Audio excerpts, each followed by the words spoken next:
One moment, please.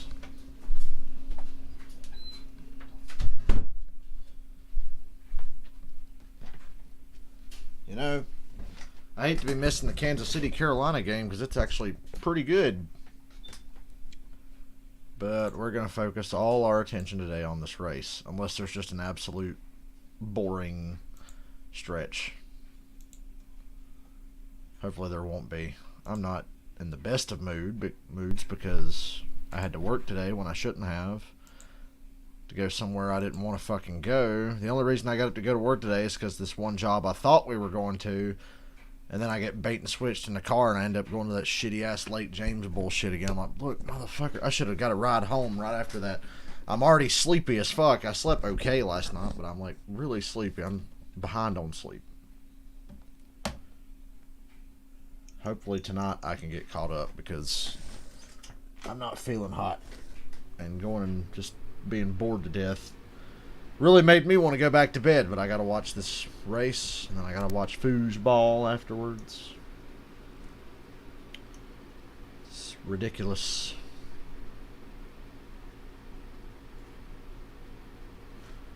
We're here now. Want to be wide awake to enjoy the Saints and Bucks tonight, but I'm going to be falling asleep by halftime, making myself stay awake to try to watch it. Which is going to make me not want to be interested in the game because I'll be rooting for the game to suck, so I'll have an excuse to go to bed. All because I had to get up this morning and go do some shit that I don't fucking care about doing. But anyway, I'm here now. Hey, Jeff.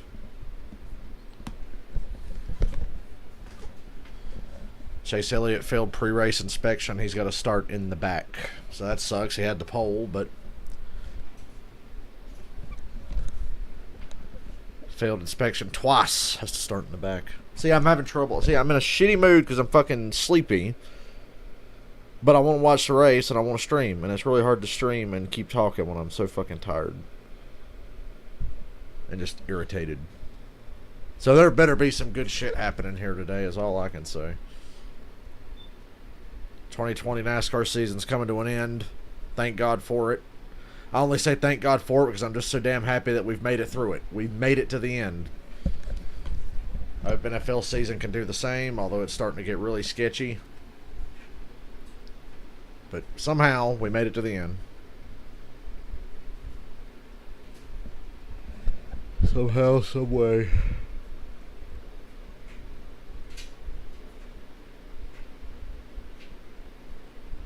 They're showing a Pitbull music video again. I'm doing y'all a favor and keeping it muted. Anybody watch Saturday Night Live last night? That shit was funny. Well, I wanted to watch all of it, but I had to go to bed because I just had to get up and work on Sunday morning. And because Notre Dame and Clemson went into like 10,000 overtimes, and college football games take about 10 to 12 hours to complete, which is why I don't watch much college football. So I was up later than I wanted to be. So many storylines, but again, it's all about the four championship drivers. To learn a little bit more about Brad Keselowski, let's go to Dave Burns. Let me know how the race audio is, guys. 2012, he was the champion. Got that tall beer glass out, Brad. Dressed in white. Can he win again? 8 years between is a long time. Is it too far between? Brad would say no, and 25 wins since then, including 4 this year, would back him up. He wants to win another for himself. He wants to win the first one for this team, who are anxious and prepared to go. Parker? Dave, this is Joe Logano's 4th championship, 4 appearance, but his first chance at a second championship. That first one was about validating a Hey, Lori. rise to the ranks. This second, a Fucking tired. cementing a legacy at just 30 years old. I spoke to Joey today. His confidence is as high or higher than 2018 because Very tired. And I shouldn't be, but I am, because I can't just have a weekend to chillax and recharge and work more during the week. No, I gotta work. Hey, I want to work today, I want to work tomorrow, let's go late. Fucking Christ. Just want to have a day or two at home and just chill. But I can't get that.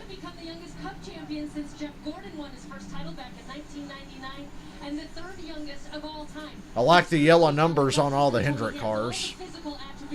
For Jimmy, they did that for Jeff Gordon in 2015.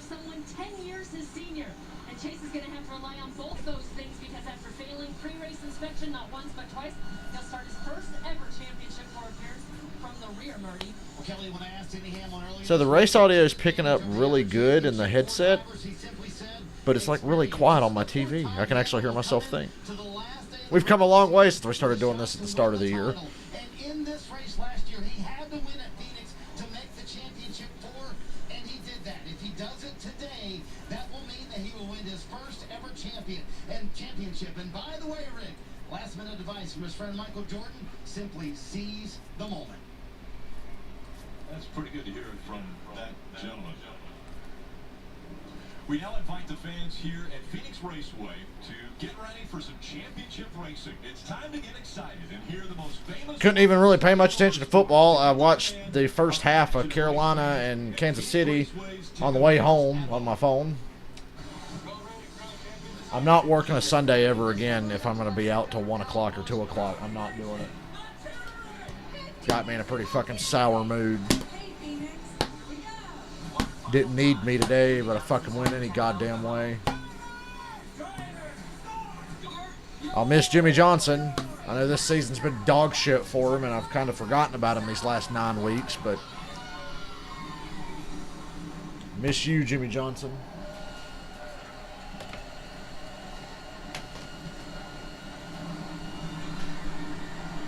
I love his paint scheme. Just like when Jeff Gordon's last car was that way. The silver deal. Okay, so they're going to commercial. I'm going to flip to Carolina and Kansas City for a second, see what's going on here. I wanted to watch this game, but oh well, it's the last week of multitasking. Ooh, Travis Kelce just cooked that guy. He sure did. Oh, and then a stiff arm, too. And then he dropped the shoulder on the guy he beat to catch the pass. Man.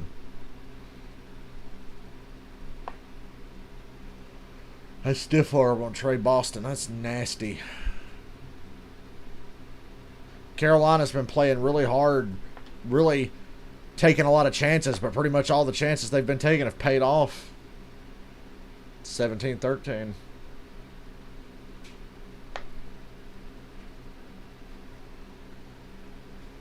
I want to go to bed, but I can't. I couldn't let myself go to bed and miss the championship race. If this race wasn't on, I'd probably be taking a nap. I'd be like, you know what, I can skip the first few games today and sleep. Hopefully this week I'll catch a goddamn break. I've already said I'm not working Thursday. I don't do that 8 to 12, 14 day in a row bullshit that certain other people I know don't mind doing. Or, I know they mind doing it, but they wear themselves out and then wonder why they're fucking pissy and grumpy all the time. It's like, maybe it's because you work like 13 fucking days in a row without taking even a single day off. I don't do that shit. And I'm not going to do that shit. Can't get too excited about tomorrow. Same thing tomorrow. We're going to work on this other job. Okay, cool. It's easy. We'll be home by like noon or so. For all I know, we'll wake up in the morning. Oh, we're going to this one instead. Oh, fucking great. I'm glad I got up for no reason. It's going to rain all week, but unfortunately, this one job I got coming up is inside work, so I'm not going to catch a break there. That kind of sucks.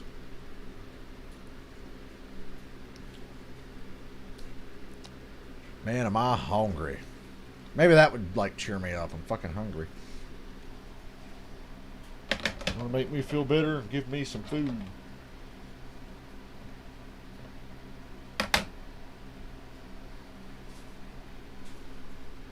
I want some food. I'm not listening to the Pitbull song, so I still got the race muted.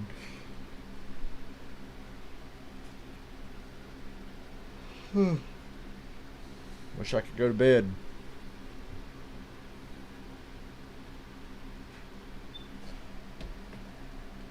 Take it, Rick Allen. Things are rolling here. Here's the starting grid brought to you by USAA and USAA. 4 drivers. Me, or does my headset seem louder than normal? Chase Elliott, number 9, Hendrick Motorsports Chevrolet. Joey Logano, 2018 NASCAR Cup Series champion. Brad Keselowski, 2012 Cup Series champion. Denny Hamlin never won a championship. Racing Toyota. Maybe until today. Again, a reminder, Chase, that car Well, them yellow 88s look odd on Alex Bowman's car. Still like it, though.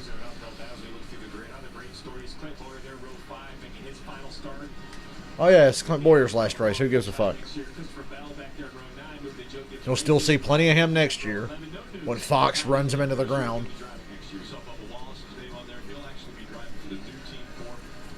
Denny Hamlin and Michael Jordan, 2311 Racing, that will be out there on the track next year in 2021.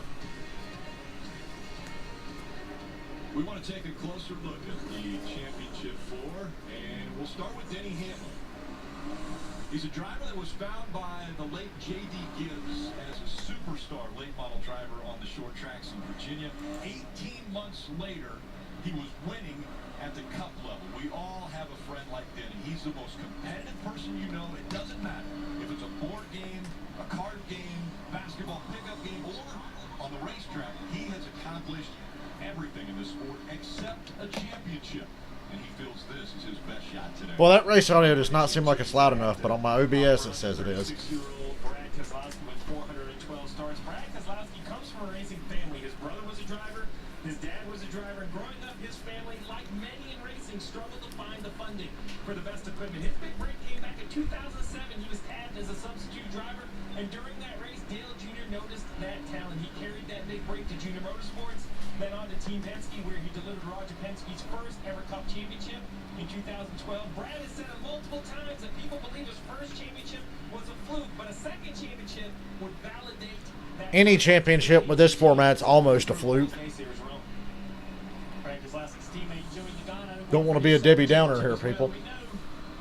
About his mental toughness for these moments. He's built for this. He doesn't apologize for how he gets his results. He's learned some hard lessons in his career from owners who cast him out, to driver after driver who he's had conflicts with on the racetrack and challenged his wheel. At 30 years old, he's only 30 years old in his 12th season in this sport. He's proud to have some of the best years of his career as he goes after this second title.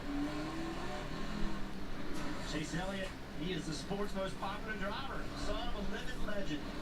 Comes into this race looking to add to the legacy of the Elliott name by winning his first Cup championship. Got to start dead fucking last because of pre-race inspection. Ain't that some shit?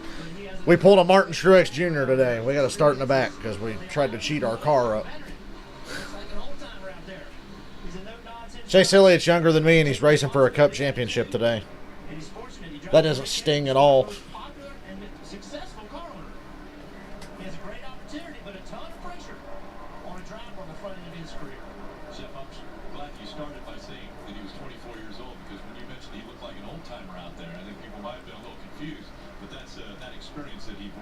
So it's not just the drivers. This is a team sport. That means that the guys who go over the wall, they're going to have to do their job as well. For more on the pit crews, let's go to Marty on Denny Hamlin's crew.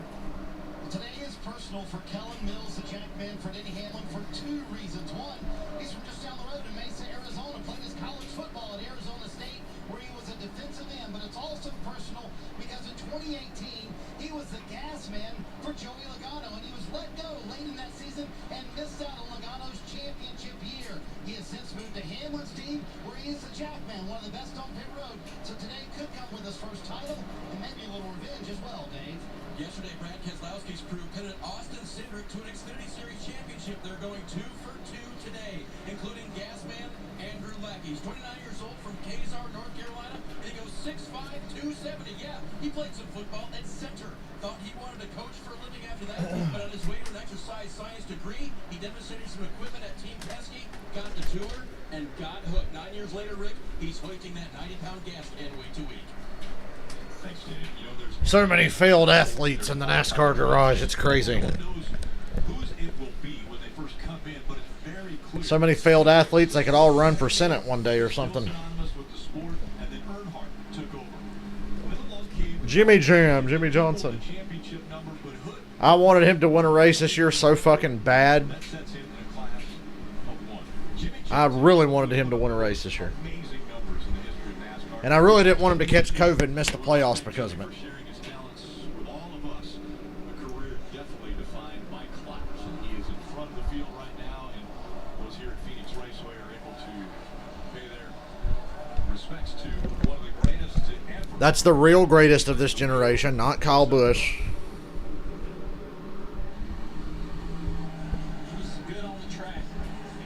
Hell of a driver in real life, but keep him off of iRacing for the love of God. Love you, Jimmy Johnson. It looks like we're going green next time. This is all okay. So this is Jimmy Johnson, Matt Kenseth, and Clint Boyer. Their final races. Jimmy Johnson, Matt Kenseth, Clint Boyer.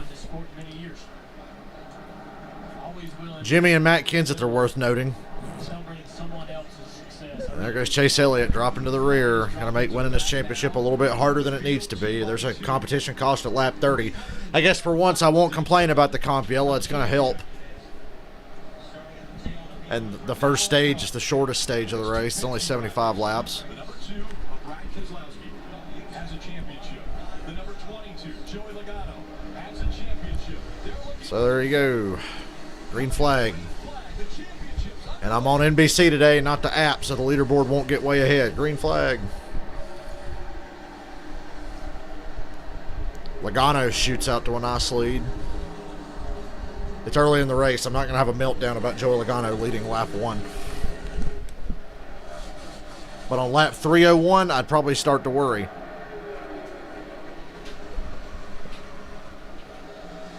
Logano up front, Keselowski. Second, Denny Hamlin third.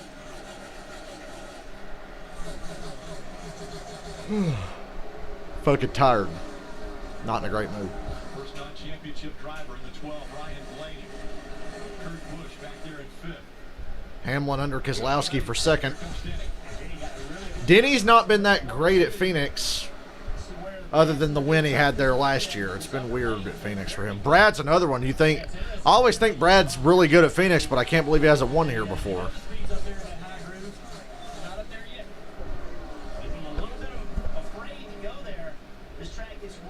He brought that badass car he won New Hampshire with. That's the one Brad's driving today. These two continue to fight for that second spot.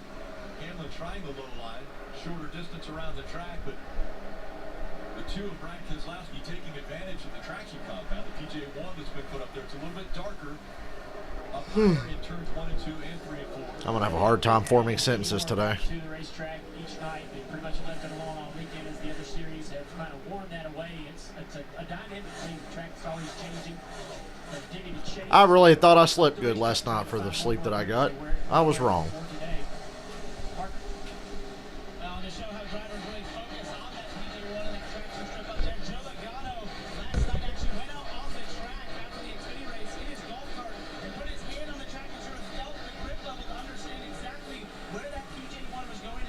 That's some real threatening looking clouds for Phoenix, Arizona. They're not over the racetrack. That's a lot of gray clouds. Brad ran that high side to fend off Denny Hamlin back to the bottom though. When he has the choice of the two lines, he's back on the bottom of the racetrack. Great shot right here from the Toyota cam. See Denny Hamlin doing the work. Brad now to the high side, Denny as well. You see Brad was willing to push it further up there than Denny was. Denny was not quite as high on the racetrack. Still, they're building trust, trying to find out what this track allows them to do. They don't want to make them. Chase Elliott's up to 25th. It's pretty good for 7 laps. We know they brought a good car. Right now, Logano's taking off, though. He's over a second ahead, and Hamlin's putting pressure on Keselowski again. Brad must have had a moment off of 2 there, because here comes Hamlin. I'm assuming because it's Arizona, those clouds are going to move away and the sun will come out and this track might heat up. I'll have to wonder how that's going to change everything. Because right now it's pretty overcast.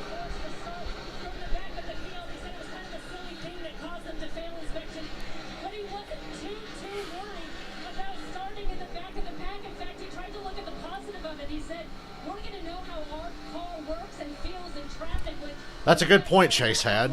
You get to find out early how good your car is in traffic. His looks pretty damn good in traffic. I know he's passing the slower cars still, but looks pretty good. Making good time. Joe Logano's car, strong and clean air. Nothing new. We've seen a pretty good battle here for second. Brad Keselowski got a little bit loose. Denny Hamlin trying to take advantage find yourself. Oh wow, Brad's car did not turn at all going into turn 3 there. We'll see if he straightens out the dog leg. He doesn't. He stays on the bank. And one thing to keep in mind: 10 laps into this race, we're going to see a competition yellow because of no practice and qualifying around lap 30. NASCAR's been very consistent with that all year long. So all of these drivers and teams know they are only racing. Woo! Hamlin sliding off a 2 to get underneath Keselowski. Yeah, Brad's car's not turning on entry. Denny's pretty solid all the way around.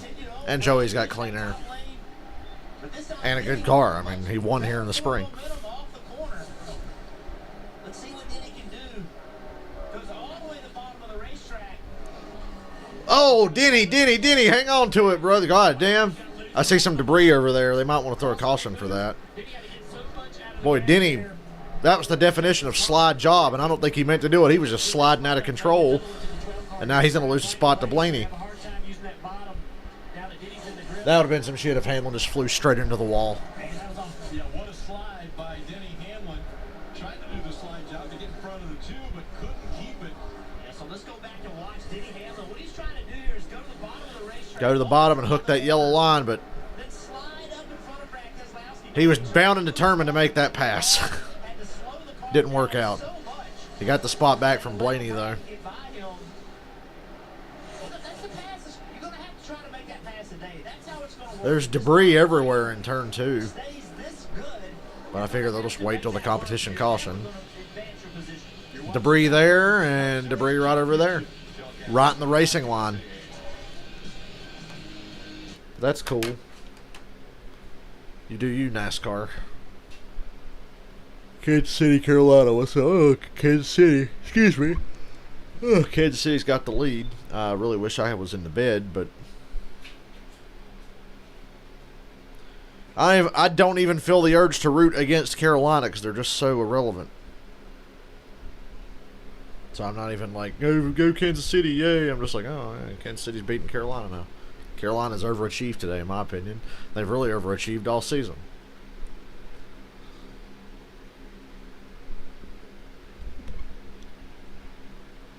This race really picks up. I'm going to need it too because I'm fucking tired. Can't take any boring stuff today. Not in my current condition. Lift me up, NASCAR. Inject that caffeine into my veins.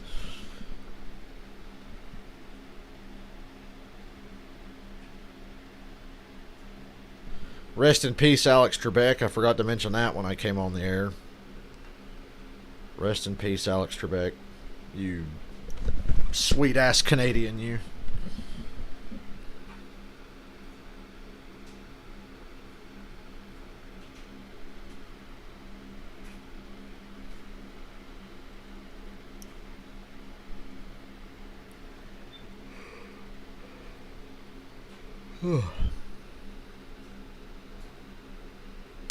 Matt Ryan has passed Peyton Manning for most completions in NFL history through a quarterback's first 13 seasons.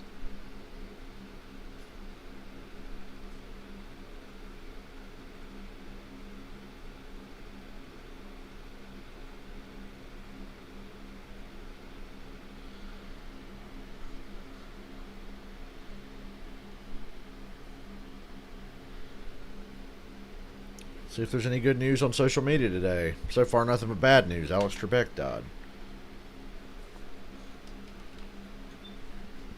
Coke and buckle up. Fuck yourself, Joe Logano.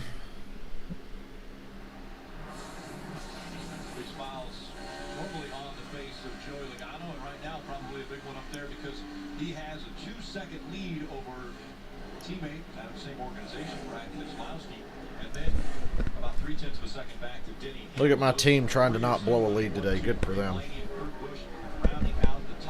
Make me proud. Movement has been Chase Elliott. How amazing he has been from the start of this race. He's already up to 13. Yeah, plus 22. Good God, Chase Elliott's 13th. Working himself closer to the top 10. That comp yellow only 10 laps away. To think Chase Elliott could go from last to perhaps. We're 20 laps in. He's 13th. Logano's got a 2-second lead over Keselowski and Hamlin. I hate to tell you this, but a little contact with the wall forced him to pit road. He's now 2 laps down. Riding along with Chase Elliott and Denny Hamlin. Oh, Ryan Preece was the one who hit the wall and went to pit road. Poor Preece. Horrible year. Horrible year. Another thing he's doing is where he is on the racetrack. I mean, look out of his windshield with the Chevrolet cam, and everybody in front of him is running way up the racetrack. Chase Elliott down here on the bottom. I think there's some more speed in that car. So Chase being the only car hooking the bottom that well, very encouraging. We know what an advantage the outside line is, especially coming off the corner. But Chase is making incredible time just hooking the bottom. That's great. And he's tearing through traffic like it's nothing. He does this on road courses every year.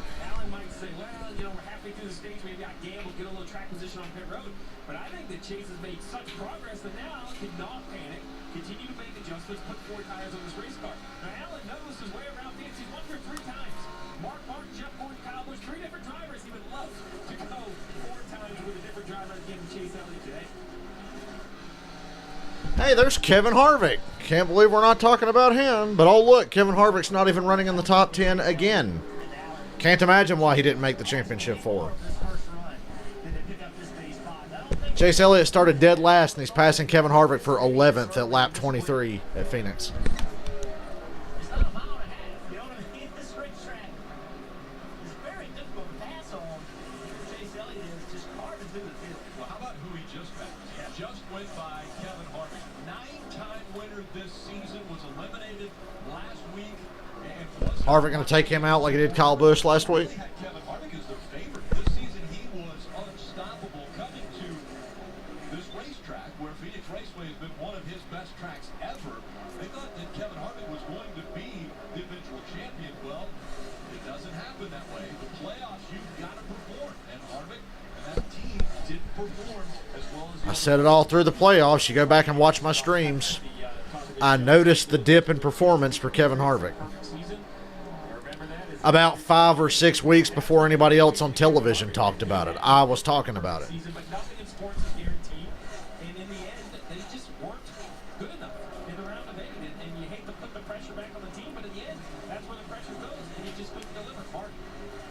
Steve, I had a terrific chat with Rodney Childers this morning. He said, I got to tell you, Monday at the shop was not fun. He said, but honestly, by Tuesday, we all had come around and we focused on one thing, winning another race. And if they can do that, it'll be double-digit wins, 10 for Kevin Harvick this year, and he'll be just the 11th driver to accomplish that in the modern era. So certainly something to fight for Rodney Childers and Kevin Harvick, but not what they thought. Chase Elliott is in the top 10. Top 10 for Chase Elliott, and we're not even at the comp yellow.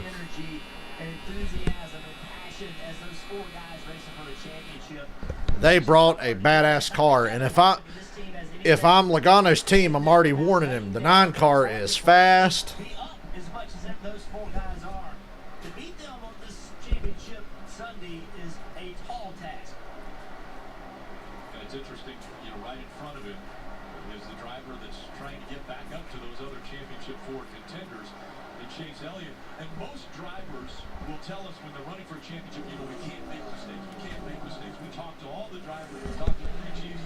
A lot of times that's the phrase that they use. Chase Elliott said we have to minimize mistakes. So right off the top, they have to start in the back because of failing inspection twice. They're trying to minimize the mistakes now. Yeah. They've already been dealt a little bit of a difficult hand starting the race. Now they've got to fight for that and minimize those mistakes. See Chase closing in on Clint Boyer, who's running his final season full-time in the Cup Series. He'll be a broadcaster for Fox next year. I think he's going to make a great addition to that booth. He's had a pretty awesome year, 41 years old. Comp caution's coming anytime now. Next time around. Boy, Chase is still picking him up and putting him down. He didn't even need a caution. He'd be in the top 5 by the end of the stage if it just went green.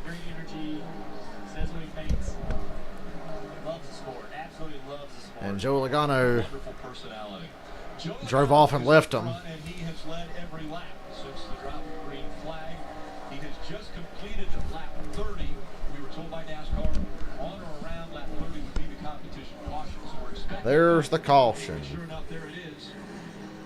The 66 is smoking right in front of Joe Logano. I wish they'd have stayed green. We touched on the crews a little bit to start this race. For a little more before the teams come on the pit road, let's go to Kelly. NASCAR's always been a team sport, and it was the quick thinking of Jack Van TJ Simke that may have helped keep the 9 teams championship hopes intact last week at Martinsville. He realized he had jumped over the wall too soon, which would have been a penalty, but had the presence of mind to come back and reset himself at pit wall before performing a seamless pit stop.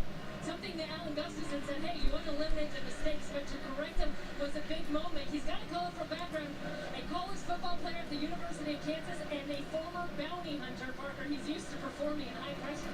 Well, Joe Logano said that he feels like his pick crew's been so good lately, and he's not wrong. They've been 5th fastest on 4-tire stops over the season, but in the playoffs, they were 3rd fastest, and most crucially, the fastest of the championship 4, which might help them get to a championship here.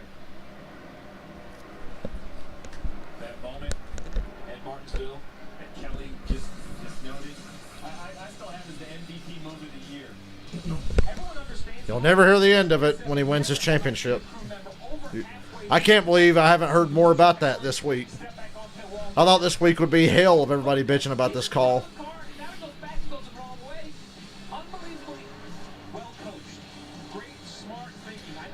His Jackman looks like Fandango. Did you guys notice Chase Elliott's Jackman looks like Fandango? That's Johnny Curtis. That's not TJ, whatever his name is. That's Johnny Curtis.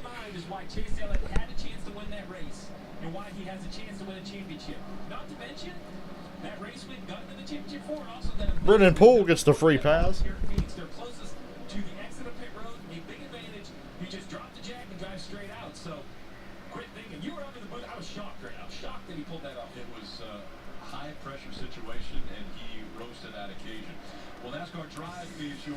There they are picking up that debris against the outside wall that I saw like 15 laps ago.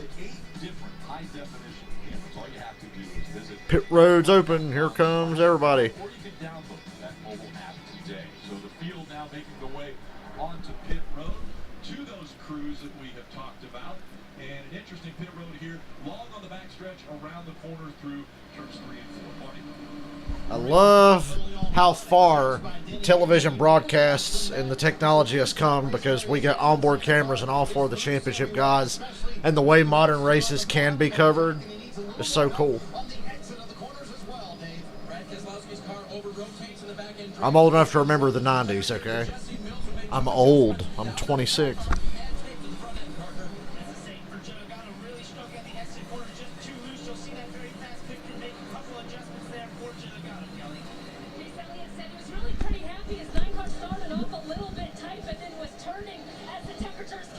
Logano keeps the lead.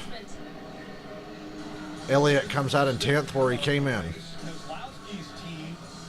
Keselowski lost 6 positions, so it's Logano, Hamlin, Keselowski all the way back in 8th, Chase Elliott in 10th. Oh yeah, that Buffalo-Seattle game, that must be what you fellers are talking about. I just flipped back to Kansas City and Carolina. Kansas City's working on slowly putting Carolina away. It's a 9-point lead with 14 minutes left. My boy Matty Ice is balling today. Good to see Alex Smith in, even though it's just because Kyle Allen got hurt. Haven't been able to pay much attention to football today, but I sat in the car on the way home. When I was coming home, it was Buffalo 14, Seattle nothing, and I said it's going to turn into a shootout and Seattle's going to win this game. I don't know what the situation is right now, but I sat in the car ride home even when Seattle was down. I'm like, they're going to win this game. I'd be shocked if Buffalo held on and won the game.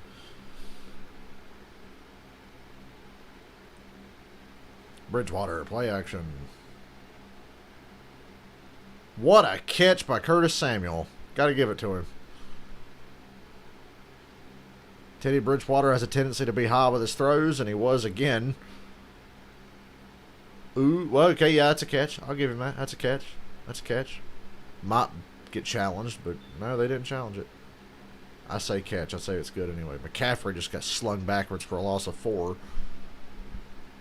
I'll be so happy watching football after the race because that's all I'm going to be doing the rest of the year. Football, football, football.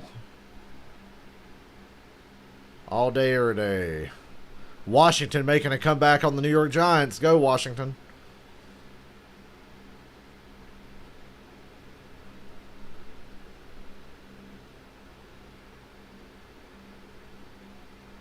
One more play in this Carolina-Kansas City game, then I'm flipping it back. I'm starting to wake up here, guys. I'm trying. Bridgewater gets hit, flings it up, and it's incomplete. That was risky. He wasn't even, like, looking at who he was throwing to. He was just like, bleh, and threw it up. USAA. By the way, I'm still proud to be an American. I don't know about y'all, but... Hold on, I gotta check something again. I gotta check something. I gotta make sure, you know, that I wasn't hallucinating when I saw this the other day. Damn, son. Look at that. I just wanted to make sure I wasn't hallucinating. Does that say Joe Biden 290, Donald Trump 214? I'm just checking. I keep waiting for it to change because I know it's got to be too good to be true, but it's not. It's true. Look at that. That was my favorite race of the week. Damn, son. We gonna have us a new president. Another old white guy. Maybe in 4 years we can stop electing old white people. Green flag. We need some youth in office, man. We need to get a little younger. Kyle Busch, please be a dick to Joey Logano and help your teammate. Interesting that Logano, the leader, picked the inside line. Made it work. He's firing off great. Getting these great restarts. He and Elliott definitely have the speed.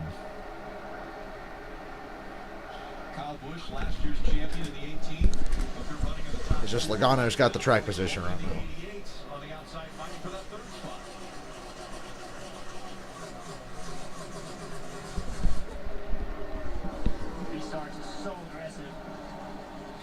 Not even on the racetrack. Below the lane.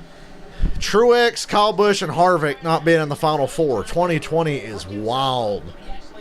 Those are 3 big bullets we dodged for us Chase Elliott people. Harvick, Truex, Kyle Busch being out.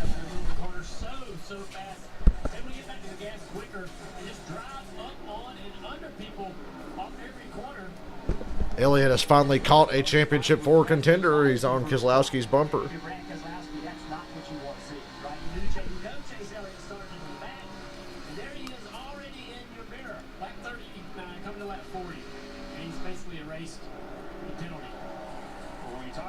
He's going to look at Chase carry that speed. He just blew by Kyle Busch and Brad Keselowski through the dog leg. What a move.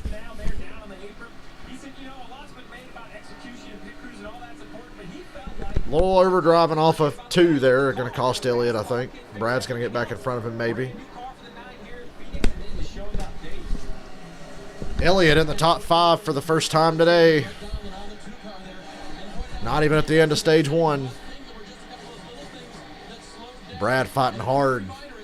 Boyer's going to be like a pick, though. Boyer's good at getting in the way.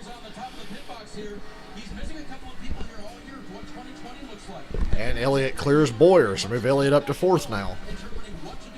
And now Keselowski goes by Boyer. Put Keselowski at 5th. All 4 are in the top 5. This is how it should be.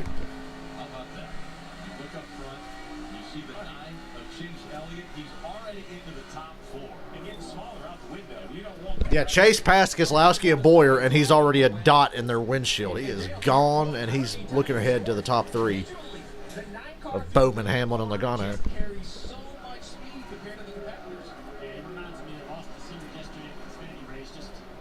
And we got a battle for the lead. Old Dennis of Hamilton, ham sandwich, working on Captain Dipshit up here.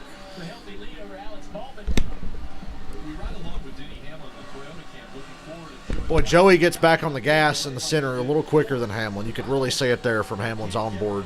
You could hear Hamlin let out as Logano's getting back on it. Denny was kind of stuck behind Brad Keselowski there on the early part of the first run, so guy doesn't have that hurdle to get over. He's able to go try. Talking about his car, he was loose because he slid up the racetrack at 3 and 1 and 2 here earlier in the race. He probably made an adjustment. He wants more of that. get the car a little more comfortable, allow him to challenge his 22. It wants to be a little bit tighter, meaning the back of the car just does not have the grip that he wants. He's just having to chase the back of the car a little bit. Can't go full throttle as soon as he wants to. Probably can't drive into the corner as deep as he wants to as well, because the back of the car is trying to slide around on him. I'd give anything for Joe Logano to blow a right front tire and just go straight into the fence.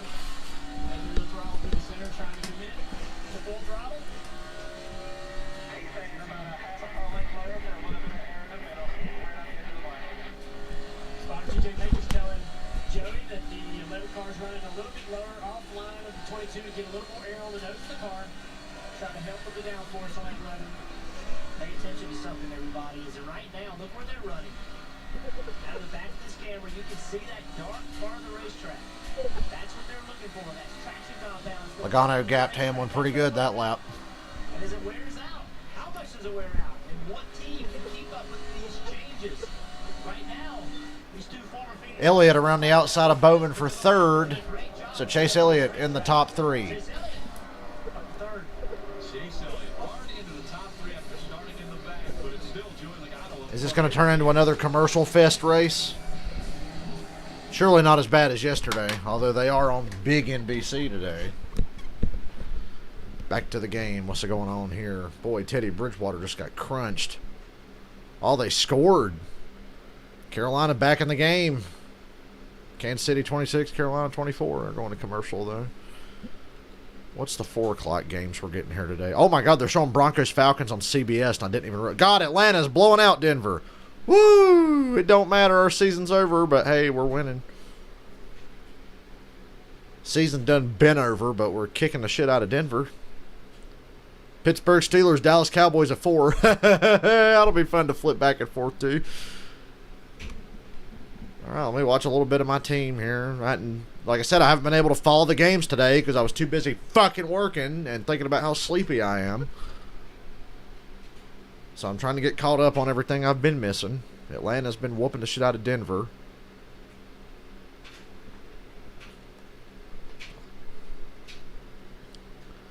3 years in a row of playing good when it's too goddamn late. Uh-oh. Wide open. 40, 50. Wow. Okay, it doesn't look like Seattle's going to pull any miracle today in Buffalo. I just saw that score. Oh, well, Jeff. You can't win them all. Got to make that AFC West even tighter.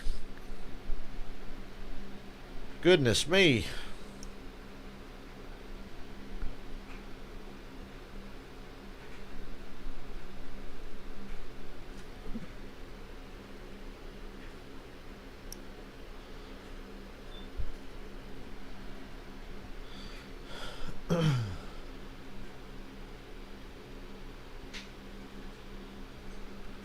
Chase Elliott passed 22 cars in 21 laps. Such a beautiful facility here, Phoenix Raceway. Our hero coverage. Phoenix Raceway. I still remember a time where Alan Bistwick said Richmond International Raceway. Raceway. Ford Mustang GT. Plus, get 5 bonus entries when you use the code championship. It started at NASCAR.com/Ford Playoffs promo. Mark. Logano just starting to finally maybe pull away from Denny Hamlin a little bit there. Remember, in the first run before the competition caution, he was very loose on the exit of the corners of that 22 car. Paul Wolf made some wedge adjustments, air pressure adjustment. Now, just a little tight on the exit. That's the fine line you have to balance here. And to give you a little idea of the emphasis these teams put on these cars, Team Penske saved wind tunnel time. Every team only gets a certain amount of hours. They saved it for these cars to actually go to the wind tunnel before this race at Phoenix. And it seems to be paying off for them. A moment ago, Steve was talking about how Chase Elliott has a brand new car. Well, so does Denny Hamlin. And Chris Gableman told me this thing is, quote, a beast. They started working on this car at the end of August. And Steve, this kind of fascinates me how you crew chiefs make a decision what to bring. Here you have Chase Elliott, Denny Hamlin, brand new cars, the latest and greatest their organizations can build. Meanwhile, the 2 Team Penske cars, those cars are proven. Keselowski's won twice in his car this year. So how do you make that decision? New car or a car that you know and trust? What do you bring to a championship race? Well, it all comes comes down to opinion, but I'm a new car guy. I think race cars are like socks, Rick. They're never better than when they're brand new. Race cars are like So you socks. bring the newest, the best. You should be able to build cars. Okay, so Seattle scored. So, okay, Seattle, they got a shot. They're only down 14 with 8:50 left. There you go. So my prediction from earlier in the day may stand true. You guys got to figure out how to play fucking defense, Jeff. I'm sorry. And look at the clear track in front of both Logano. To quote Dennis Green, everything I said at the start of the season was true. They are who we thought they were. They've just been let off the hook a lot. Seattle, they are who we thought they were. On lap 39, not that long ago, turned his fastest lap. So those two God, my food will be here soon, and I can't wait. lap times. Of course, Brad Keselowski on lap 4 when he was running up inside and up the My top. stomach was about to explode at work. It's like, come on, bro, give me something to eat. It's like, calm down, man. I'm trying to take it easy. One started last. He's got it up to third, and now Championship 4, 1, 2, 3, 4. There you go. it's pretty clear that these. This always happens. I want to kind of toss this to you. I want to toss this to you, man. Like, if we come here, we can come here 10 times, and these four will not run 1, 2, 3, 4. They haven't. We've been here many, many times where they're sprinkled throughout the top 10, having good runs, maybe winning here and there. But when we're racing for a title, now they're all four up front. That blows my mind. We've seen this year after. I'm a junior on that. You see it every year where it's like, yeah, throughout the year, Two things. First, if you go back and look at who the championship 4 end up being, they never run like this. But as soon as it's the last race of the year and the championship's on the line, now all of a sudden all 4 of them have a shot at winning the race. the rest of the field. Yeah, Josh Allen has 400 yards. Man, Seattle is doing a terrible job because they're making everybody think that Josh Allen doesn't totally suck. I mean, look, Josh Allen doesn't totally suck. He's good. But y'all are making him look a lot better than he actually is. And I don't like that. He doesn't want to disrupt one of the things. So let's take Chase. I don't buy Josh Allen, okay? I thought it was a great question that Brad asked him pre-race about this. This is what Chase had And then to we say. got Seattle trying to reinforce the myth that Josh Allen's like elite. Pushing and trying to get the most out of everything, you're in the wrong business. So I have all the confidence in Allen and my team that they're making the right decisions, and that's really all that matters. So I believe in them. And 15 to go in stage 1. That first pit pick down there out of turn 3, which I think is very important. 300. Been a clean race so far. Is that how many laps it is today? I think that's plenty enough time to make your way back to the front if you have your car driving right. Well, it was 320. I'd say he's got his car driving right. What do you guys think? Chase Elliott? That car's driving right. I think when I look at Chase right there, right, that focus. I know race car drivers are focused for every race, but this is a career. It doesn't matter if you've won one, if you haven't won, this will change your career. Gotta be weird taking the photos after the race for the celebration with those yellow number 9s on the car. We were bringing 100% every week. We found out that when there's more on the line, there's more to go get. And it's crazy how in the playoffs, everybody steps up and they make these incredible moments. It's just another Moments. thing when the championship brings out the intensity of it. It's his first Logano, Hamlin, Elliott, Keselowski, Blaney in the top 5. There's Blaney. most of it. He's already up to third. How many times has Blaney popped himself into the top 5 throughout the playoffs after being eliminated early?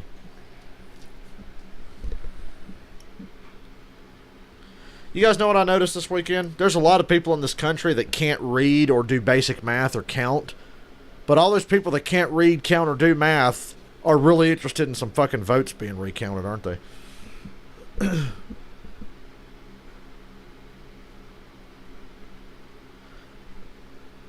I knew coming into this race that this was about best case scenario for the championship 4. It was about as even as you could get. Yes, Kevin Harvick should be champion. Yes, Kevin Harvick should be in this, but without him, though, it's kind of like, yeah, these other 4 are pretty damn even.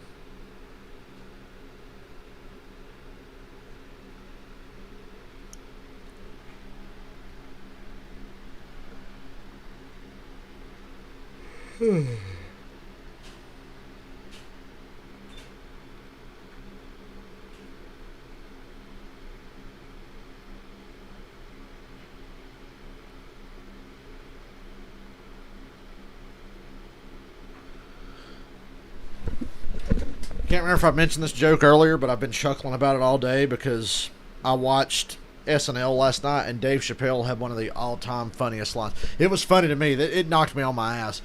Dave Chappelle said Donald Trump is like Aquaman. Only instead of summoning fish, he could summon the entire parking lot at a Cracker Barrel. I was fucking dying, dude.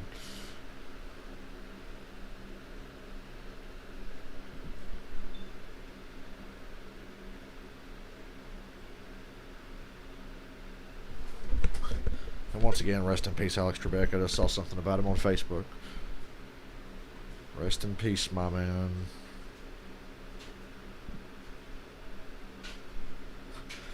Dak Prescott has been out since week 5 and still has more passing yards than Kyler Murray, Derek Carr, Ryan Tannehill, Ben Roethlisberger, Lamar Jackson, Daniel Jones, and Kirk Cousins. Wow. Sit on that and rotate, Cowboys fans that don't want Dak to get paid.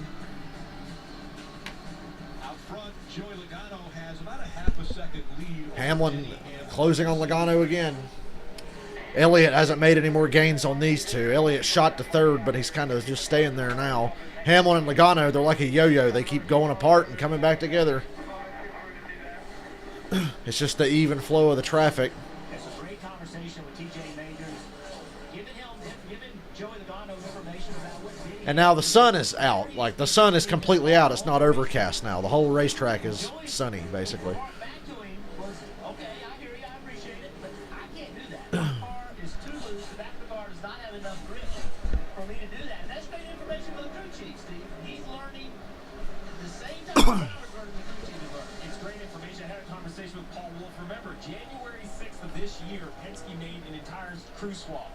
Paul Wolf went from Brad Keselowski to Joey Logano. So they have two cars in this championship battle that swapped crew chiefs at the beginning of this season. They worked through the pandemic, not being able to be together. All of this, and still made it here. And he fascinated me today. He said, you know, I knew Brad so well. Brad liked to be involved in all the decisions, so much talk on the radio. It took a few weeks, and finally Logano said, listen, buddy, you got to give me a little space. All I want to do is drive.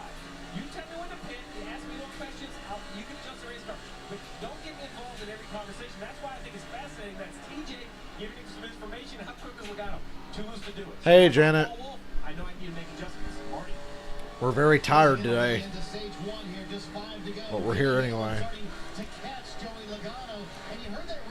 PS5 at the end of the week would make all this shit worth it, but I doubt I'm able to get one. It's actually gotten better as they run, getting tighter, and it's showing up on the stopwatch. He is closed in on the back bumper of that 22 Parker. And Marty, we just heard that information TJ Majors was giving Joe Logano. I think that's every other lap or every couple laps. That is every single lap in each corner. And TJ Majors describes exactly what Denny Hamlin is doing in that level car. So that Joey can adjust his line and pick the lead. Remember, this is the combo that got him the victory at Indianapolis and holding off on Harvick. 3 to go in stage 1. Hamlin is on Logano. A little faster than Logano, but I don't think he's fast enough to make the pass in this next 3 laps unless something drastic changes. Although they're running up on Daniel Suarez's slow ass right now, that might present an opportunity. Chase Elliott in 3rd has got a 3-second gap on Keselowski, who's behind him in 4th. All you are thinking about is finishing in front of your contender. You know what's not out the window, though? Ego, head games, battle. Coming to the end of this stage, Denny Hamlin has a chance to beat Joey Logano. You mentioned no points, but that's kind of like a check mark. It's like leading into halftime of a football game. Listen, we're here. And 2 to go. I know you think you have a good car, but I'm back here, and I have a chance. With a couple laps to go, I think he has a shot to beat. We'll see where Hamlin's better. Where is he making this ground up? And now 1 to go in the stage. Logano changed his line a little bit, entered a little bit lower. Denny entered really high right there. I don't know if that was on purpose or not. They lost I really don't like that Logano's dominating this race. Joey breathe a little bit. Come here on this final lap. Last race of the year. Can't hold anything back now. Which is good because there's a lot of lap traffic in front of you that lets Joey navigate this with less pressure.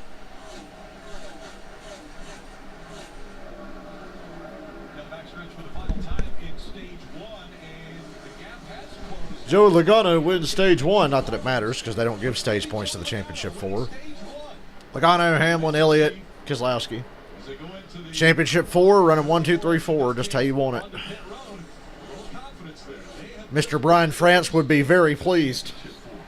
Almost like old school racing again, right? The last lap of the race is the only one that's going to matter today.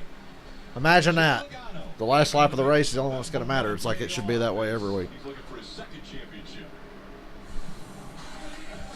Pitbull, hold on. God damn it, I'm fucking tired, man. I can't finish my sentence without yawning. I'll be right back.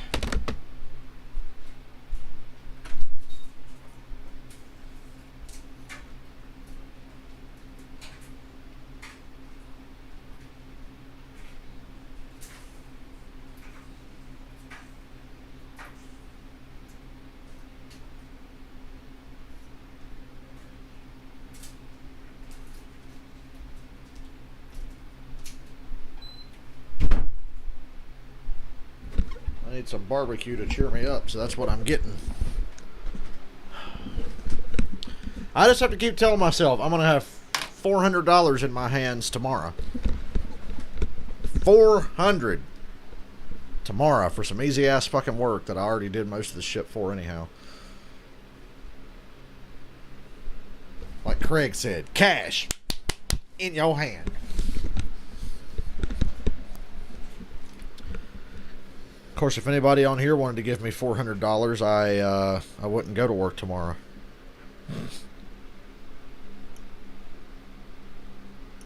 Could you imagine? I need really rich fans that feel generous.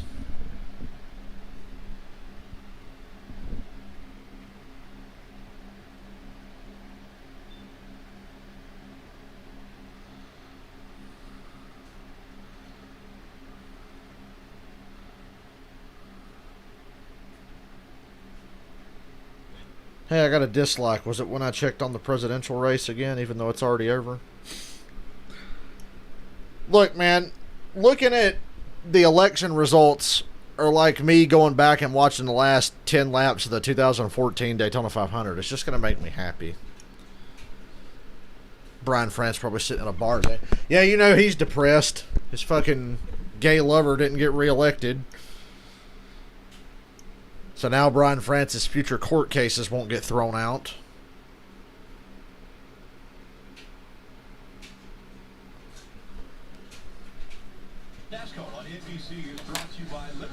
Nothing wrong with them being gay lovers. I'm just saying, come out of the closet, you know. Coca-Cola. Together tastes better. And by Credit One Bank, because your credit card of NASCAR. Perfect for race fans. Stage 1 completes. Here at Phoenix Raceway in the desert for the first time to determine a champion. And the crews will now be under a microscope. Jeopardy will never be the fucking same after today. God damn it. I don't even watch Jeopardy that much, but Alex Trebek is like, you know, makes me feel safe. Saw the 2 crew already had a little bit of an issue on that first stop, Jeff. Yeah, Rick, I think it's really important for Joey Logano and his team to make the right adjustment here. You just mentioned it. Remember, they led 93 in the first 176 laps here last fall. They got lapped on the green. Did not keep up with the racetrack. So we saw the 11 car gaining on him. He's going to have to make that car better. And you're Debbie Downer. It's early, Jeff Burton. Calm down.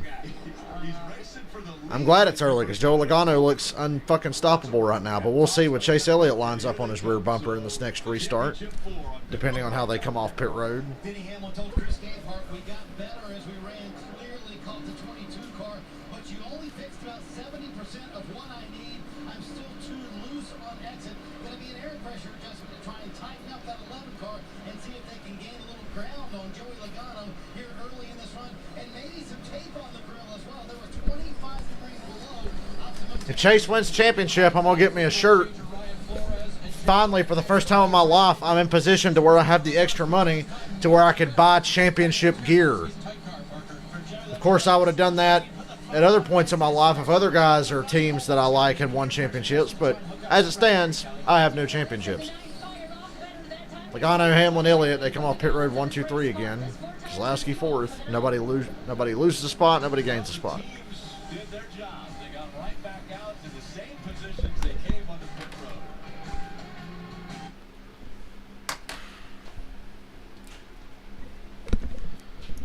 Feels like it's going to be a long race, even though it's not that long of a race. I'm just tired. I'm extra motherfucking tired.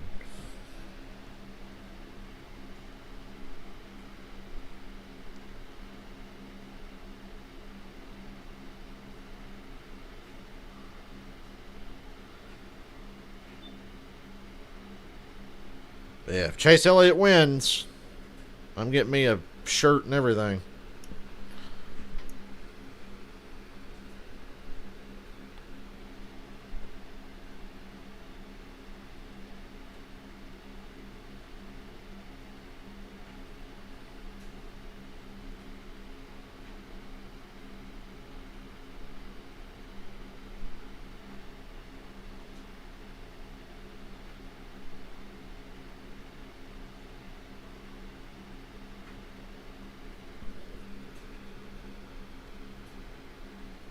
Please no pit penalties today, and please no bad pit stops, number 9 team. You can't have me having a meltdown at the very end of the season when we're streaming the last race of the year.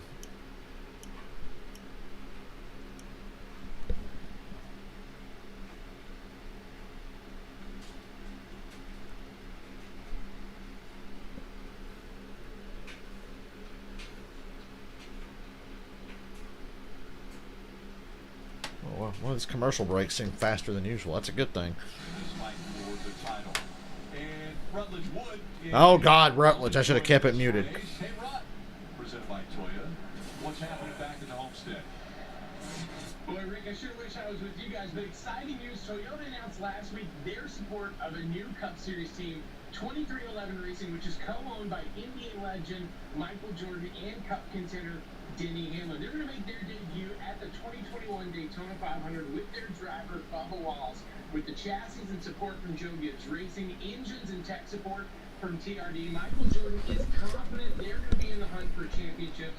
Toyota, Toyota Racing, and TRD are all... Only one Toyota in the Final Four. Is NASCAR going to get sued? Toyota's going to sue NASCAR. They only got one car racing for a championship today, and it's the one who'll probably give it away. Because he does it a lot. Bubba Wallace last race in the 43. God, we got a lot to keep track of. Bubba Wallace last race in the 43. Clint Boyer, Matt Kenseth, Jimmy Johnson, their last races ever, most likely. Eric Jones last race in the 20 after a rather unremarkable career where he moves on to the 43.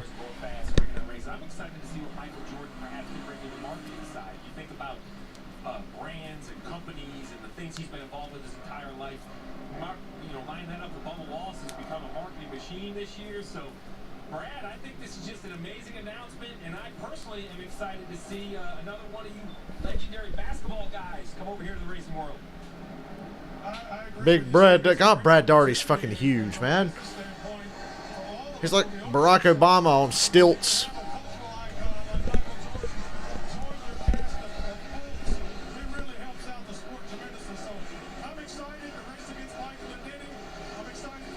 Yeah, Brad Daugherty looks like a guy who was actually capable of getting reelected. Anyway, stage 2. I believe Michael Jordan will then be the second tallest owner. This time by. Right behind Brad Daugherty. Let's listen in on Chase Elliott's radio. Chase Elliott's pretty worn out. Yeah, it didn't take long. Still got the grip at certain spots, just getting it right. I can see it with them too. It's pretty sensitive. You're talking about that second lane, guys, the stuff on the track kind of wearing out. Is that what you deciphered there? Yeah, definitely. It's going to change all day. They're going to have to analyze it and stay on top of it. It's going to matter on these restarts. We haven't seen a very aggressive restart. I think as this race goes on, the intensity will pick up. There's the field. Approaching the Geico restart zone. Logano is smoking Hamlin on these restarts. Picking up that front. Whoever starts next, Logano's picking the inside line and just killing guys on these restarts. He doesn't even need the outside. He clears them long before they get to turn 1, and he clears them by a long stretch. The dog leg. Now we'll see what Elliott's got now that he's not trying to chase these guys down. He's there. We'll see what he's got. Under the yellow line on that apron to gain a little ground. Keselowski's really missing something right now compared to these other three. Here comes Chase Elliott. And we finally get to see what Chase has on new tires against these guys. They all kind of faded and wore their stuff out on the long run before the last caution. Now with new tires, just how good is this 9 car? It's Denny and 22 Logano.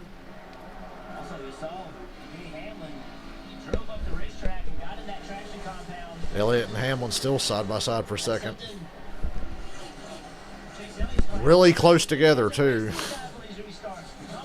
take care of each other so Logano can't drive away now. Come on. They will find speed rolling that bottom early in the race, but it's just not there now. As Denny and those guys have kind of perfected that high line. Found out Yeah, that outside's got to be well rubbered in and heated up now. So, yeah, that advantage Chase had running the bottom at the start of the race is not as stout as it was. Plus, he's up here racing the two other best cars in the field besides himself. How many Xanaxes do you think Brian Francis popped in the last 4 days? It's been a tough week, I'd imagine. Wonder if Brian Francis has any Percocets. We got a battle for the lead. Hamlin's underneath Logano. Finally, he's there to try to make a move. It's the first time all day Logano's really been properly challenged. How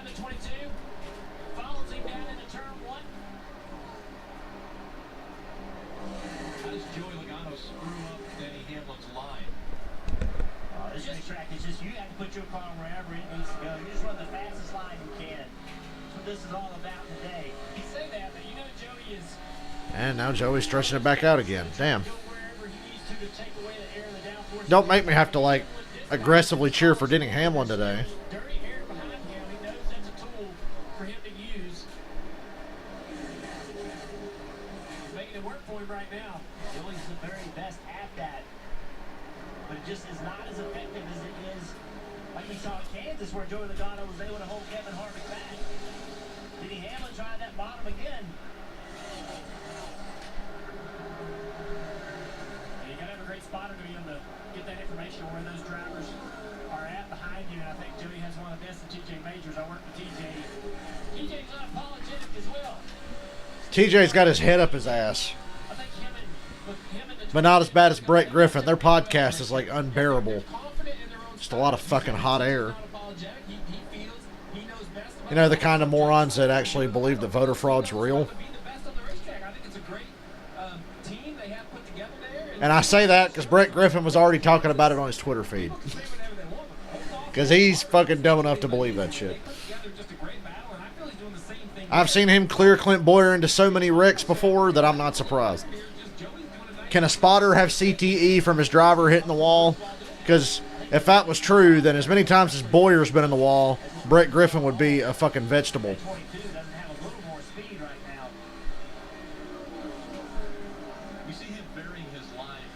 Well, we're 92 laps in, almost a third of the way through the race, and I just don't see how anybody's going to have anything for Logano. Logano's got trash on the grill, though.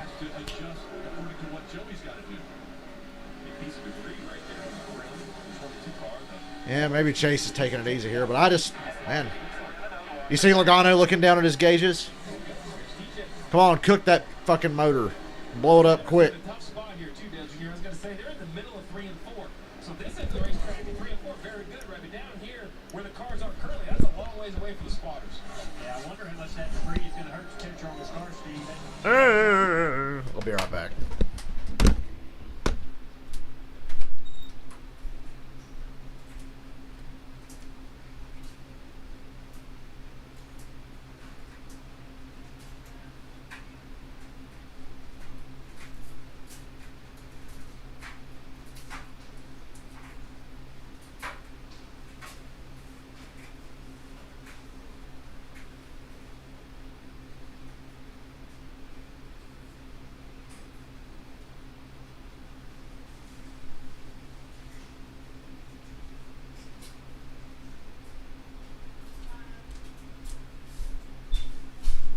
Alright, I've acquired food.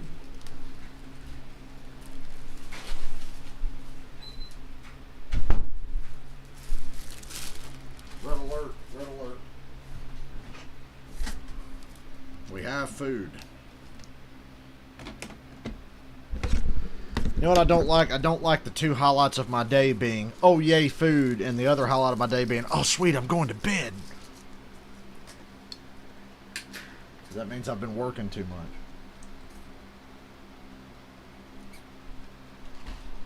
Goddamn Clemson and Notre Dame didn't do me any favors last night. I just wanted to watch Saturday Night Live.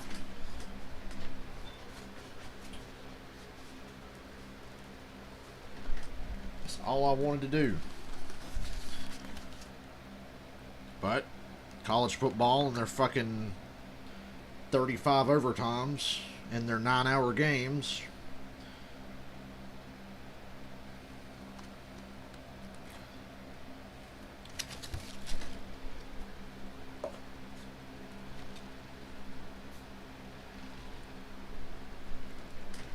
I don't know about y'all, but I love me some good-ass barbecue.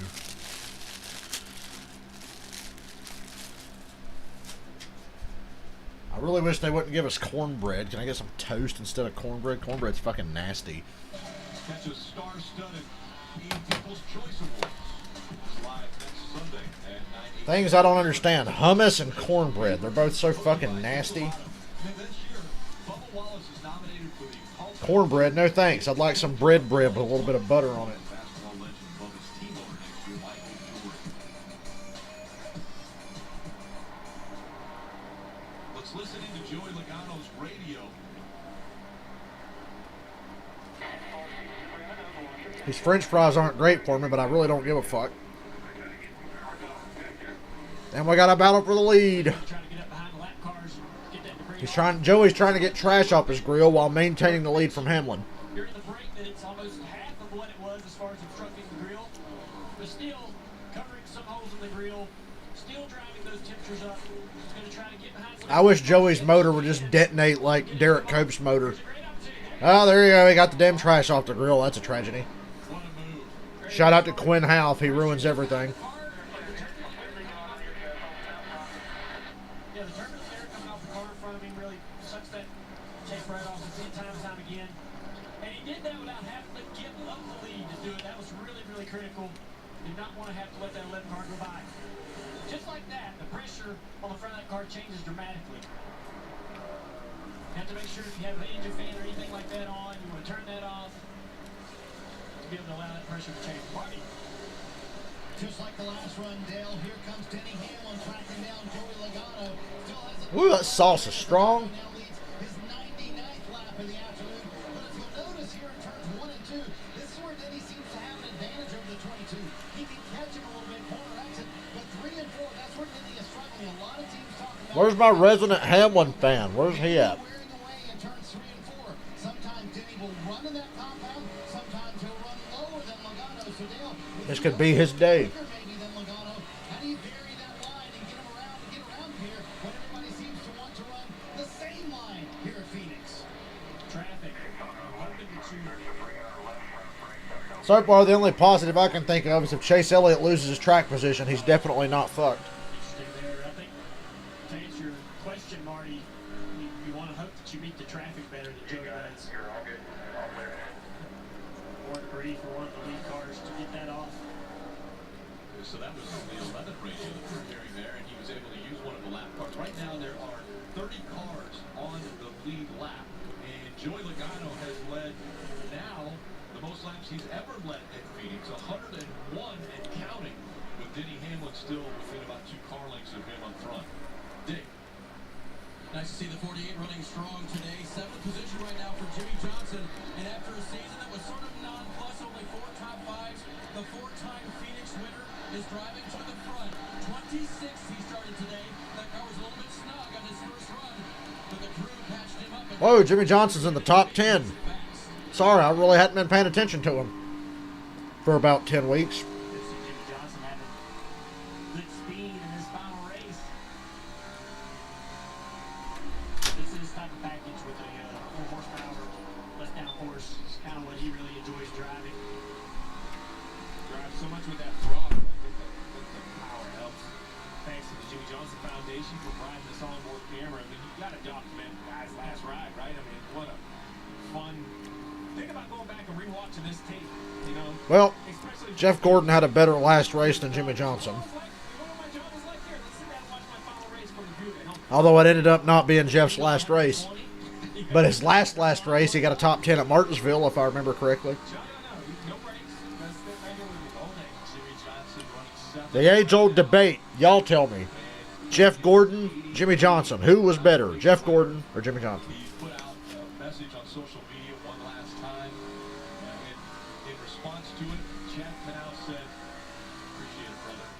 So those two have had so much success together, 7 championships between Chad Canals and course, a change there for Chad Canals' goal as well. Congratulations to Jimmy Johnson and Chad Canals for being teamed up together for 16 or 17 seasons and not managing to kill each other.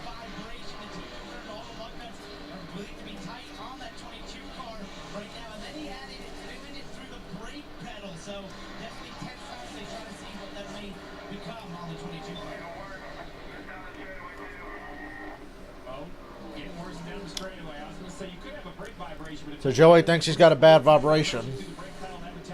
He had debris on the grill, now he's got a vibration. Please tell me a tire's going to fall off. I think the most important thing is we're looking at 82 laps to go. They can go 8 laps on fuel that we know, so Joey Logano can ride himself for just a couple more laps and he'll be inside the fuel window. Everybody will have to pit in this stage. And there you go. I tell you, driver knows his thing. Let me know when I'm in the window so I can come if I need to. Everybody needs to pit, but you'll lose a lap, and it's so early. Now stay out there and run it till it falls off, Joey. With that 9 car, he started to run these guys down. Well, here comes Chase.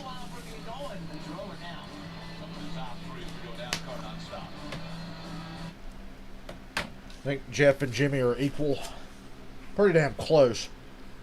I think Jimmy Johnson was genetically engineered in a lab with some of Jeff Gordon's DNA. That's how close they are. Hamlin knocking on the door again, literally knocking on the back bumper of Joey Logano. Joey's car not as stable as it was in the center of the corner earlier in the race. I love these onboard camera shots because I can see exactly what each car's doing. You can't tell as much from far away, but when you're on these onboards, you can tell.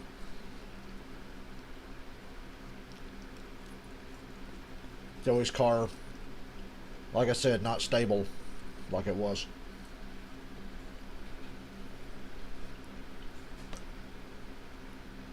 And now you got a 3-car battle for the lead because Chase Elliott's there too.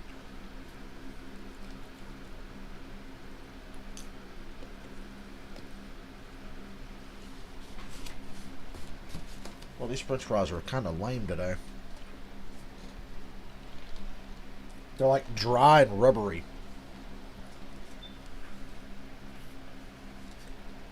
Yep, 3-car battle for lead. Here's Hamlin's big move to the inside. Who's Chase Elliott going to follow? He follows Logano. That brings Elliott to the outside of Hamlin for second. Well, this really opened the door for Chase. And he takes the spot. Second place in front of Denny Hamlin.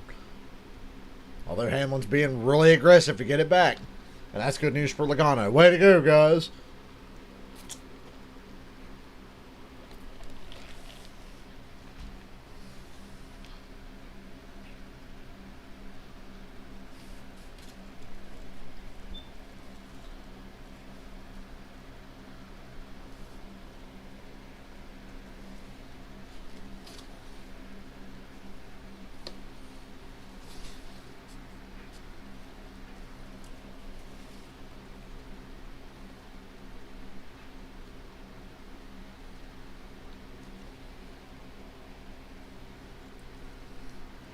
Now Elliott is firmly in second. Just be patient. I'd be telling him Logano says he's struggling. Pick your spots. Chase Elliott now fighting for the lead here at Phoenix. Looked like Denny Hamlin was going to take the lead from Joey Logano. Chase said, I'm going to build outside of you, take that spot down. He's the guy. Battle Logano for the lead. Yeah, we heard about Joey Logano possibly with vibrations, maybe a loose wheel, but thought he was losing a little bit of speed out of that car because of those problems. Seems to have recovered a little bit as these guys are having a hard time putting the pressure back on him. Here comes the 11 back. The back bumper of the 9. So Denny Hamlin fighting back, trying to get that second spot once again as Joey Logano comes into the lap traffic. Lap traffic will play a role at some point. So far, they've been able to roll going pretty well. Well, I've been watching this battle for the lead. Top of your screen, you guys see the 18 of Kyle Busch just gets a little too quick into 1 and 2. Makes pretty hard contact. We got another great look from onboard Brad Keselowski. You get a to chase him down into the corner. 18 hits, damages both right side tires. So since then, Ricky's falling back, checking my time and scoring. Man, he is having a little bit of a struggle with that car. Now Elliott's got a fender in there. Come on, Chase. Be patient. We'll fuck with this jackass later. Just trying to stay on that corner panel. The 22 car just keeping just loose enough, just to upset the balance of that car. Joey's really lifting pretty early for the corners and just got these guys a little spooky. Chase, do the Logano special. Touch him and try to cut his fucking rear tire down. Into that 22 car off the racetrack. See how difficult this pass is. Little contact right there. How difficult this pass is at the bottom of the racetrack. Big run into the corner. I think Elliott's going to take it here. Slide job alert. Joey's going to try to cross him over. Here comes Hamlin to Joey's outside, though. Elliott is clear. And Joey chops Hamlin down the backstretch. But Chase Elliott has the lead. Hooray!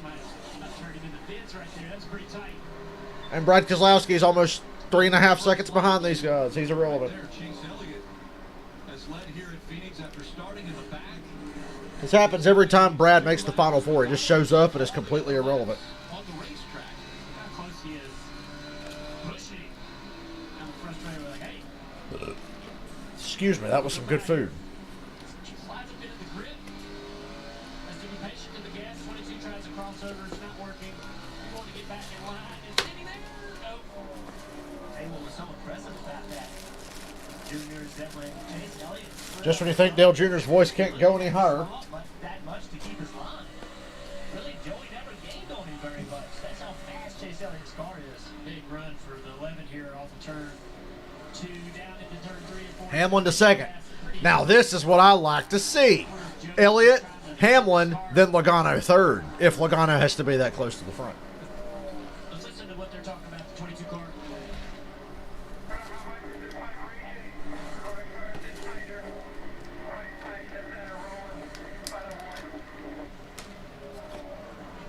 Balance going away, front tires losing grip. But Dale, I like that we question the vibration. Smart race car driver, and he goes, I know it's tight, but is it the vibration? You know, when you have a vibration anywhere from a loose wheel, that harmonic will take grip out of that into the race car, right? So don't over-adjust to get this thing sideways right here and drive.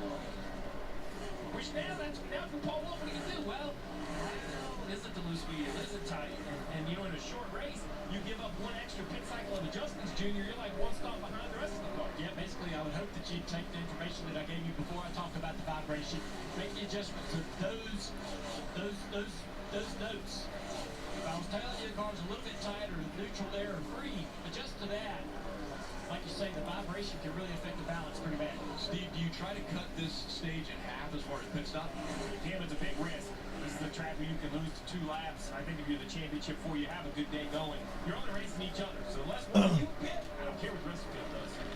Well, we invite you to the Fast Lane, brought to you by Toyota. Life in the fast lane.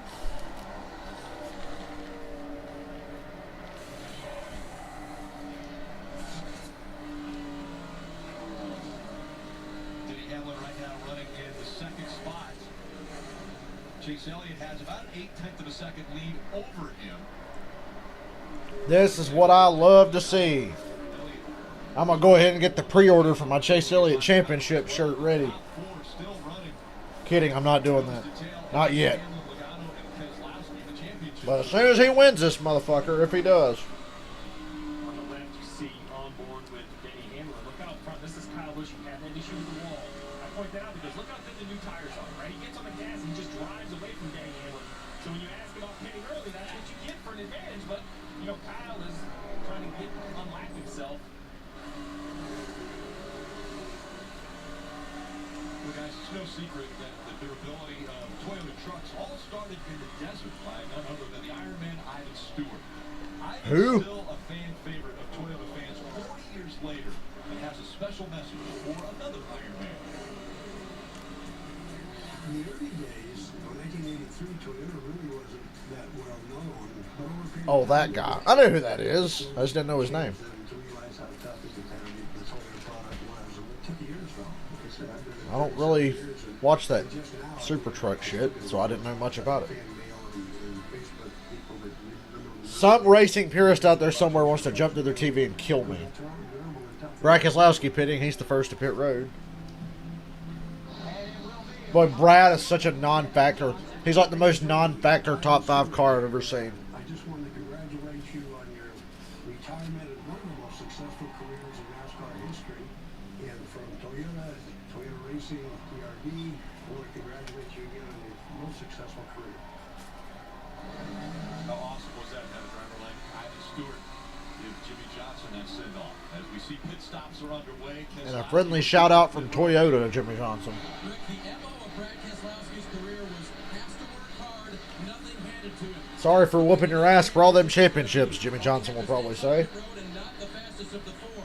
He had a small vibration about 10 laps ago, said I'm probably going to need to come, so they came a little bit earlier than everyone else. He has enough fuel now to make it to the Can they just say, I'm going to need to come in or come to pit road? Come in is quicker. Stop saying, I need to come, because it's just fucking weird. You asked the question. I said, well, I wouldn't worry if it wasn't one of the championship 4. Dave Burns, I'm sorry, And the reason I said that is, but there are many of us out here whose minds are permanently in the gutter. let's not worry about him. He's a lap down. He needs things to go his way. And whenever I hear a guy say that on TV, I start snickering. Jeff, now he's running faster than us. If we don't come now, he'll be at the end of this race.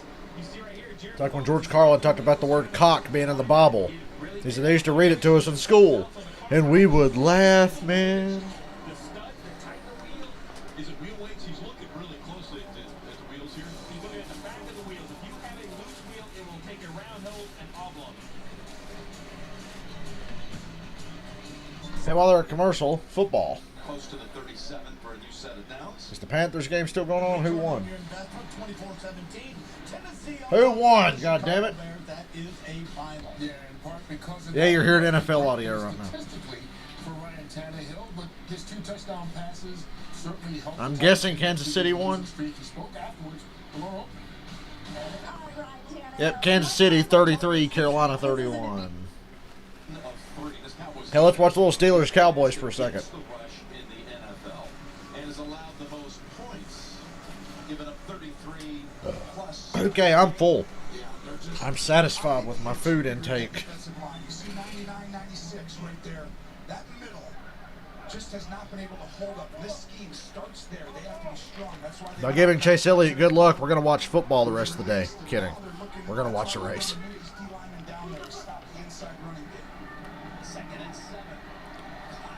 Oh, look at the Cowboys. Always getting gashed up the gut for a big run play. Nothing new there. Anyway, back to the race. I love everything about my new TV, but my remote is my favorite thing because it's so tiny. My remote's so tiny. It's not a big, gigantic fucking thing like every other remote I've ever had. Oh, race is back on. 55 laps still to go in stage 2 of the NASCAR Cup Series Championship on NBC. Telecast presented by USAA. Chase Elliott running second. Denny Hamlin. Joey Logano is third. And the 4th championship competitor has come to pit road. Has new tires. Is a lap down. Scored 26th right now, Steve. Carolina tried a 67-yard field goal. Wow. Well, it was like 70 degrees today in Kansas City. It wasn't cold, so.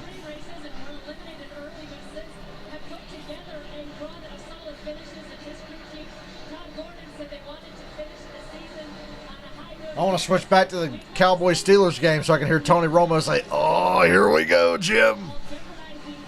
I can't do a Tony Romo impression, but I can do when he does that, when he goes, "Oh, here we go, Jim. It's going to be an interception, Jim. I can feel it." He would know. Especially in that fucking stadium they're in today. Joey Logano on pit road. We're balls deep into some green flag pit stops here. Keselowski was the first of the 4. Now Logano's in.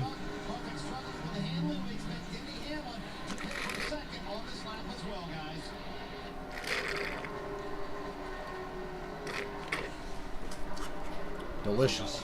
I'm sorry, Rick, joining you. Keselowski's already going by. It was going to be a big advantage. Well, now we have a 9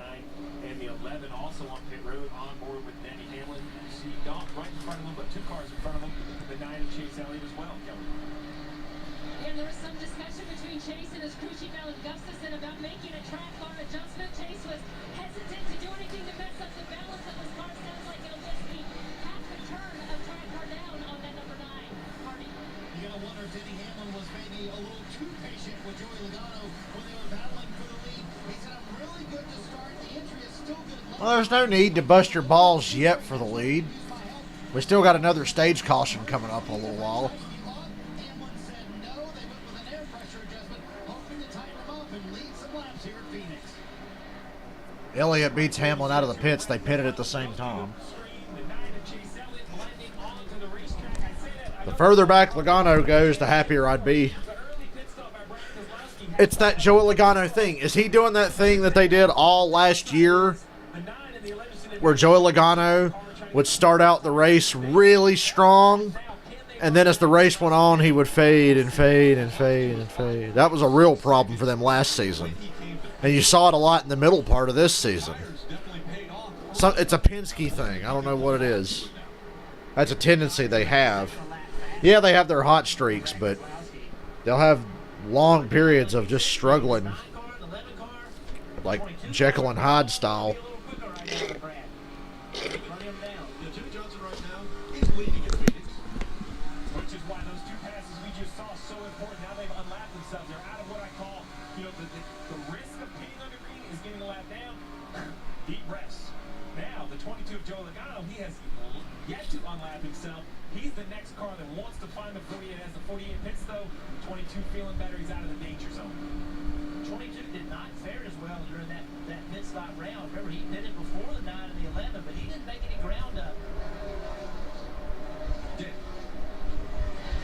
Johnson on pit road now. Remember, the car was going forward, and as the track changed, Never should have changed sponsors. Lowe's never should have left. After Lowe's left, Jimmy Johnson was never the same. the track here, they're going to do more of that. Remember, most of this crew will become the 5 crew for Kyle Larson next year. So they're trying to have one final run for Jimmy Johnson that really counts. So far it has, and another nice stop here for Yeah, good day for Jimmy so far. Rick, I was fortunate enough to call Jimmy Johnson a teammate for perhaps the majority of my career in engine motorsports, as a crew chief at least. Dale had some kind words earlier. Dale, you interviewed him earlier. I'd like to say, his numbers at the bottom are obvious. 7-time champ, 5 in a row, 83 wins. You have no idea if you knew him as a person. He texts you, has conversation with you like he's your neighbor, like he's your buddy you went to college with. And it's really amazing. Even after all of that, I can say the Jimmy Johnson I knew when he first walked into Hedger Motorsports in 2001, 2002 is the same Jimmy Johnson now.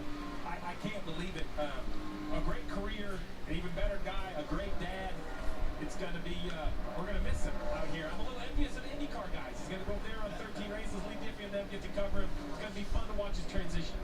Have to watch a few more IndyCar races next year for Jimmy Johnson. Very casual IndyCar fan here, but I do like IndyCar.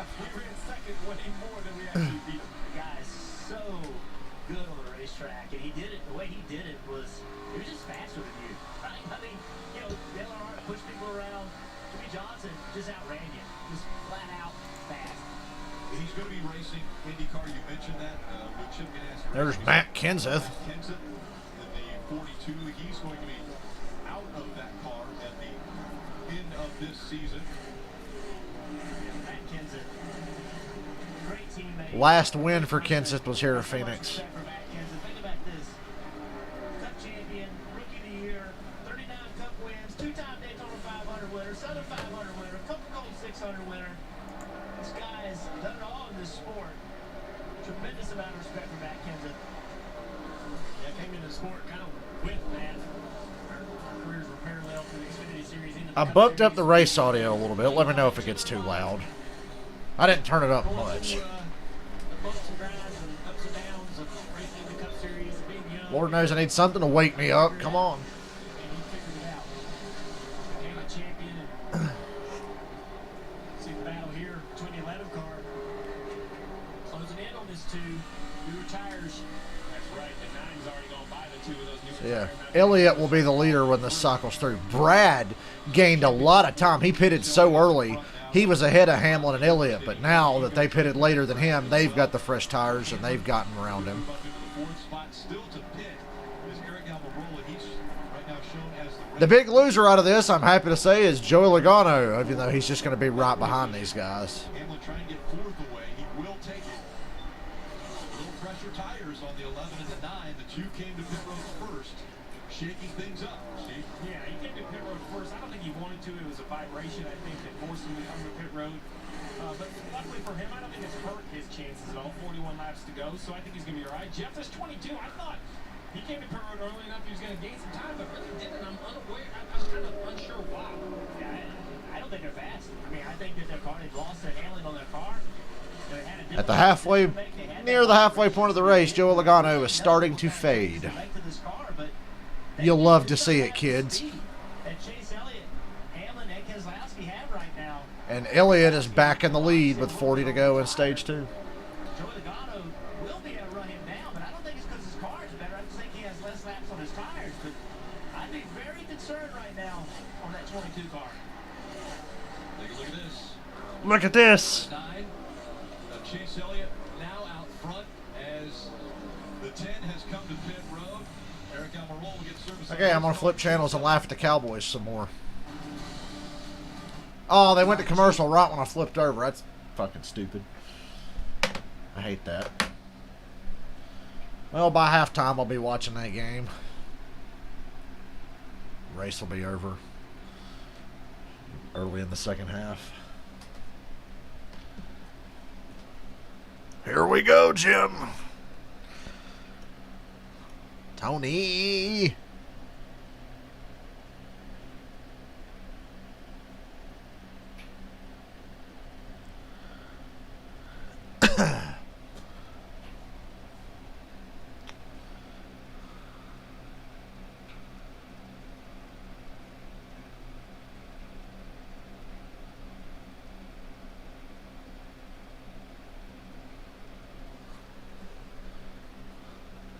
Congratulations to the Atlanta Falcons for not blowing a 24-point lead today. I'm very proud.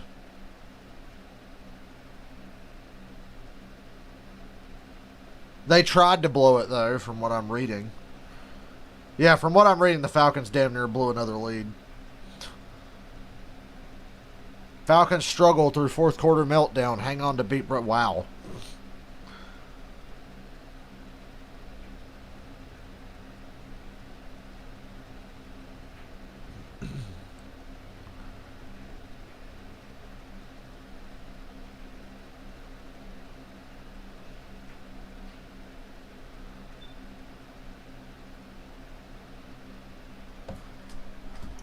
At least they didn't blow it. Baby steps. My back hurts. I'm fucking tired. Which is annoying.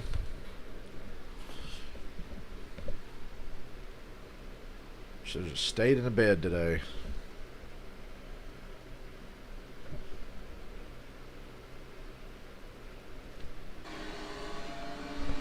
After the green flag pit stops, this is how the championship 4 sit.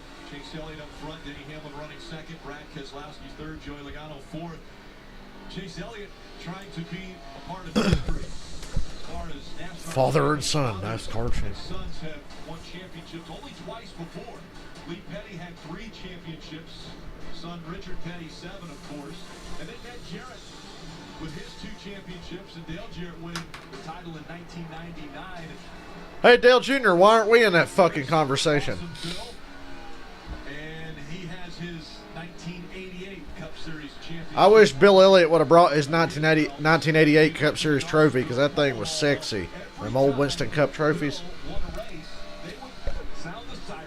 There's a siren there at the Dawsonville Pool Hall. They would sound that siren. Well, they've picked up that tradition now for Chase. So every win by Chase, they're also celebrating by sounding the siren in Dawsonville. And you saw a shot of, it was actually a shot today when Chase Elliott was able to take the lead. We saw them celebrate there back at the Dawsonville Pool Hall. Yeah.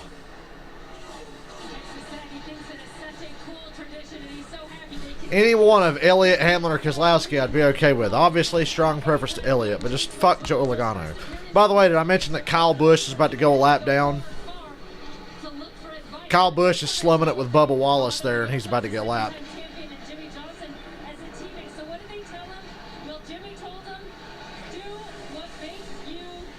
Rumor is there's going to be a crew chief change in the 18 car next year.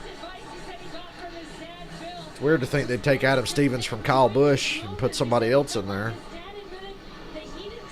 They can't put Rudy Fugle in there. He's going to Hendrick, and we have a caution. Caution. Yep, sure enough, caution has come out. This one's the first one for incident.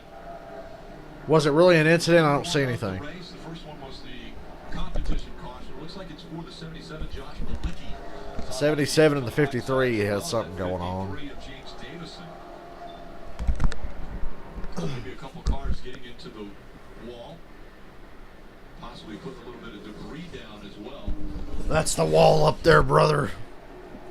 Team up the racetrack. A little bit of contact.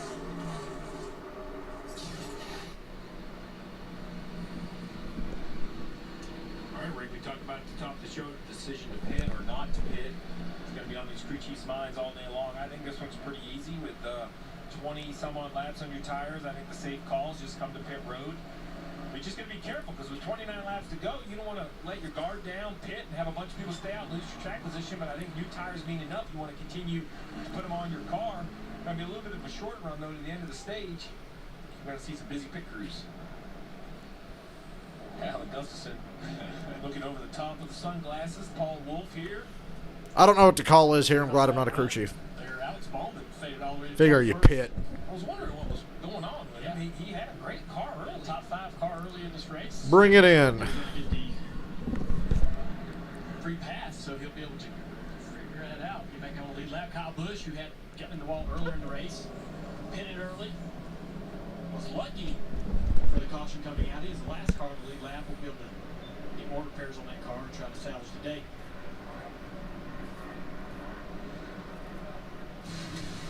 Well, Wednesdays, We are over halfway through this race. Chicago Med, Fire, and PD. Chicago Wednesday starts this week on NBC. Crews up on the wall, getting ready for Here they come. Another chance to make the car just a little bit better, Marty. We got that first pit stall. We'll take advantage. We better take advantage. Oh, the picture on this TV is so beautiful. I just can't finish the corner and get back to the gas. So Gabehart going to take another swing at it, trying to make it tighter for Denny Hamlin. We'll see if it pays off, Dave. Brad Keselowski told his crew they're beating me first with turn, second with drive off. Multiple adjustments to address that, Parker. Joe Logano said that's the best the balance on that 22 car has been all day. Paul Wolf reminded him this will be a short run for you. Save this learning experience for later, Kelly. Chase Elliott said their last adjustment made that 9 car even better getting into the corners and better turn through. No change. Well, we got a new leader. It's Kurt Busch with 2 tires. Elliott comes out in second. Austin Dillon third on 2 tires, followed by Hamlin, Logano, Keselowski. So this actually worked out wonderfully for Chase Elliott. He's going to be on the front row with 4 fresh tires, and his opponents for the championship won't be quite as lucky. So, rock on. Let me flip back to this Cowboys game, so I want to see what's going on. How are the Cowboys in the red zone? Thought the Steelers played defense.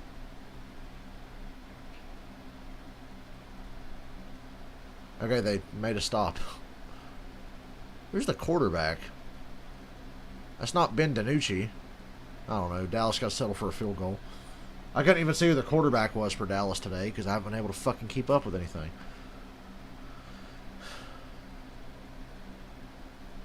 Holy shit, the Cowboys have a 3-0 lead. Hell has frozen over.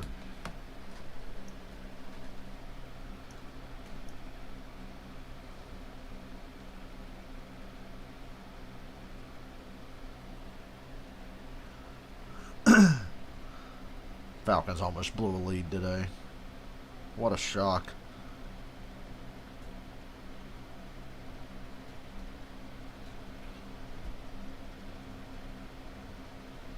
Hey, did you guys know that when Chase Elliott wins, Dawsonville pool room sounds a siren? Bet you didn't know that.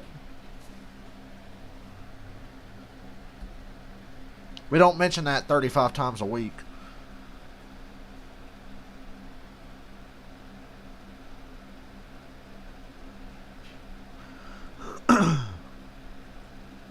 It's been a nothing race so far, but Chase winning, I'll allow it.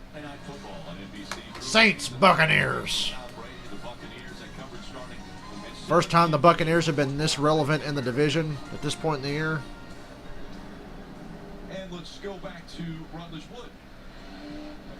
Rick, I thought what could be better right now than checking in with all our friends up in the Dawsonville. Michael's there with us. Michael, are y'all watching right now? Your boys up front. How cool is this? We are pumped, everybody. Dawsonville pool room. I don't see a lot of fucking masks in there, but it's a lot of dumb white people in Georgia. We're a little excited, sorry. I love it. It's beautiful. Put your goddamn masks on. Why are there like 50 people in that tiny ass room? Is that Randy the plumber? Randy the plumber's in the Dawsonville pool room. Shout out to him. Holy shit. Chase Elliott's gonna win the whole goddamn championship. This is awesome, buddy. We're going to check in with you a little bit later. Good luck. Rick, they got everything you need. The sheriff, the Undertaker, they're set. They're ready for a party up there. This feels like a Western battle, too. You've got the sheriff, the Undertaker, ready to go at the pool room there in Dawsonville. Well, this caution was our first curveball of the day. Been a very straightforward race. Old Burt Cush got up here and got the lead. Garrett Gilbert, not related to Melissa. Well, thank God for that. Thank you for the clarification. Old Burt Cush is going to be the leader. He goes outside. Elliott picks inside. Hamlin goes inside. Logano outside. Keselowski inside. Going to need a great restart from Elliott here, because Logano's got that outside line, even though he's behind him. Thought Austin Dillon was up here. Did he have to pit again or something?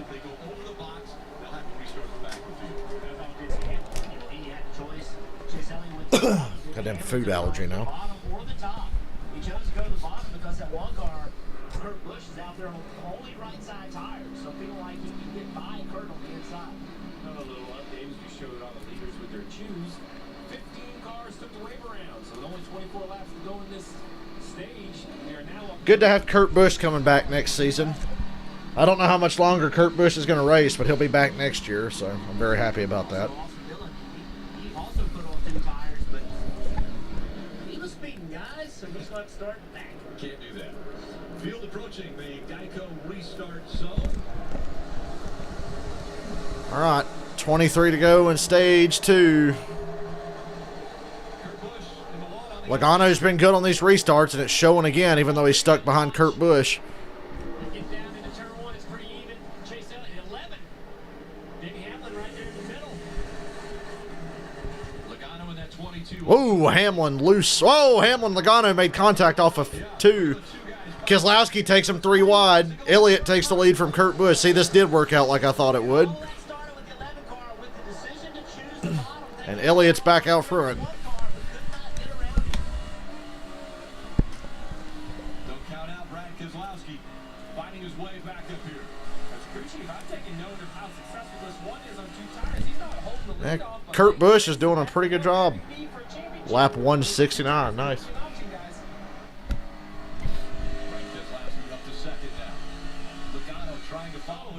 Logano. No rear grip off of 4. Either that or he was just really feathering it to try to not run into Kurt Busch. And Keselowski's stronger than he's been all day. He's catching Chase Elliott. Logano and Hamlin are struggling for the moment.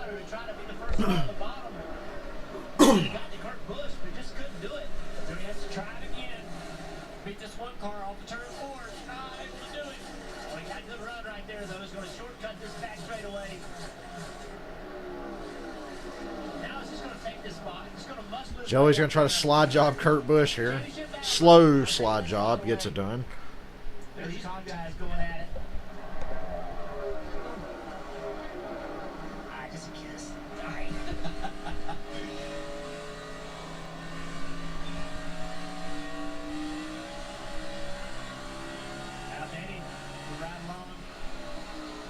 watching him trying to get around this one car.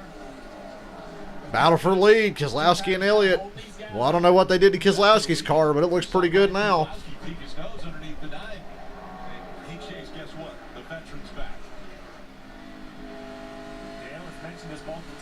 I love when announcers say corny shit like that. Hey kid, guess what? It's about like Marty Reed. Remember his call of the 2010 Ford 400 at Homestead when Jimmy Johnson's about to clinch the championship? White flag, one to go at Homestead.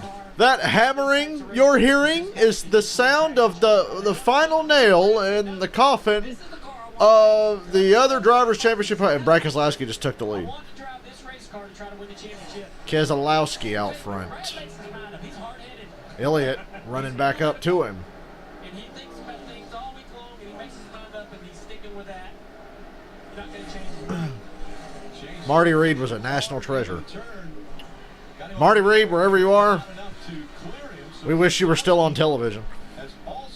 NBC should have hired him. Could be any worse than Rick Allen is at times. When you stay real close to the guy's bumper, it takes the air off the spoiler, lifts the air off of the car in the front in the lead. Lifts the air off the back of the car, makes it really loose, takes the rear tires kind of off the track a little bit. That right there is where all day long Chase Elliott's been really good on the exit of turn 2. So he made a little bit of ground on the lap car here. Break this battle up a little bit. Yeah, that lap car. Keselowski's going to drive away now. 15 to go in the stage. So now a little breath there for Brad Keselowski up. Logano's moving back up nicely. He's catching both of these guys. Hamlin is the odd man out now. Logano has already led 117 laps. Chase Elliott was up front for 38. And now it's Keselowski's turn up front. So Brad Keselowski leads. Yeah, that's why Brad's doing so well. He's not in my stream this week. They're playing Alice Cooper going to the commercial. Anyway, yeah, Brad's not in my stream this week. He's really focused on trying to win this championship. Excuse me.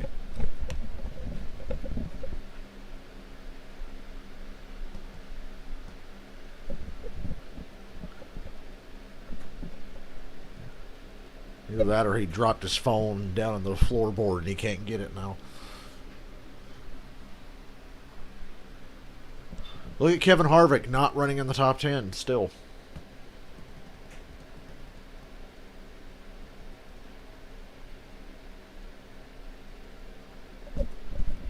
That hammering you're hearing? That fucking Marty Reed shit.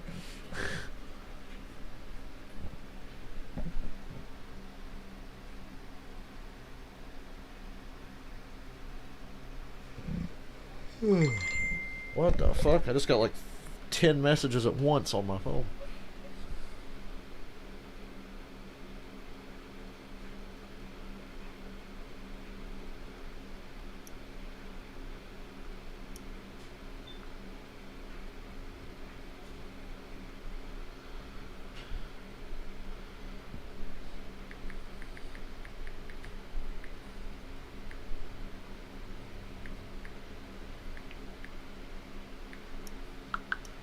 Come on, people. I'm watching a race, man.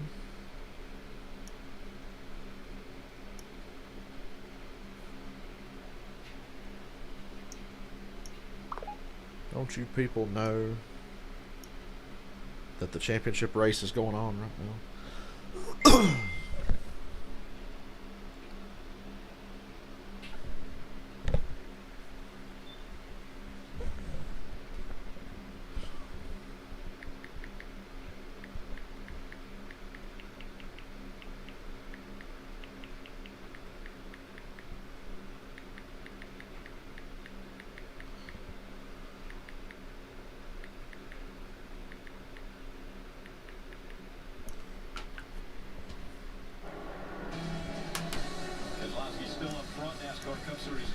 Can we all be in agreement that we're happy that the election is over?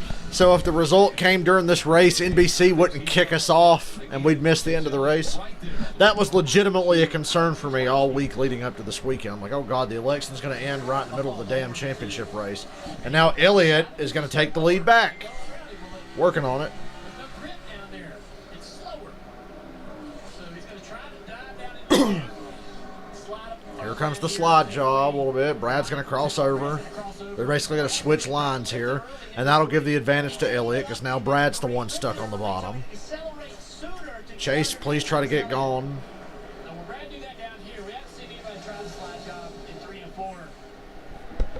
7 to go in stage 2. Right here because the momentum of the 9 cars is too much. This is for the race win. A little bit later, we might have drove up in front of it. Oh yeah. That's what I was going to ask y'all. I felt like I'm watching like a heavyweight battle, kind of measuring each other up in round 5 or 6. This is a 12-round match, but you know, you kind of show each other's hand and not show everything. Well, I like what Brad did right there, over in 1 and 2, where This race will be over in less than 3 hours total. That's because we're at 1 hour and 40 right now. Yeah, be about 3 maybe at the most. It's been green most of the day. Hey, look, they're passing the 0-0 again. Twice in 15 laps.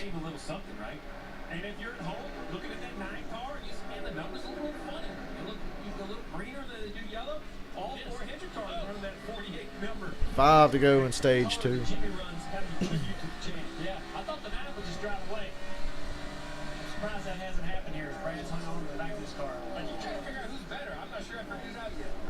This is as good as Brad's been all day. I think this is going to make him pretty dangerous.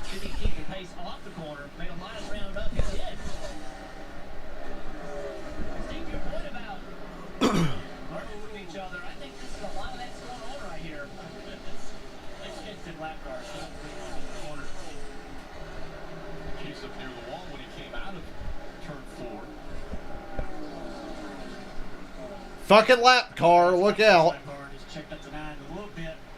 Brad's going to have a big run. Fucking lap car.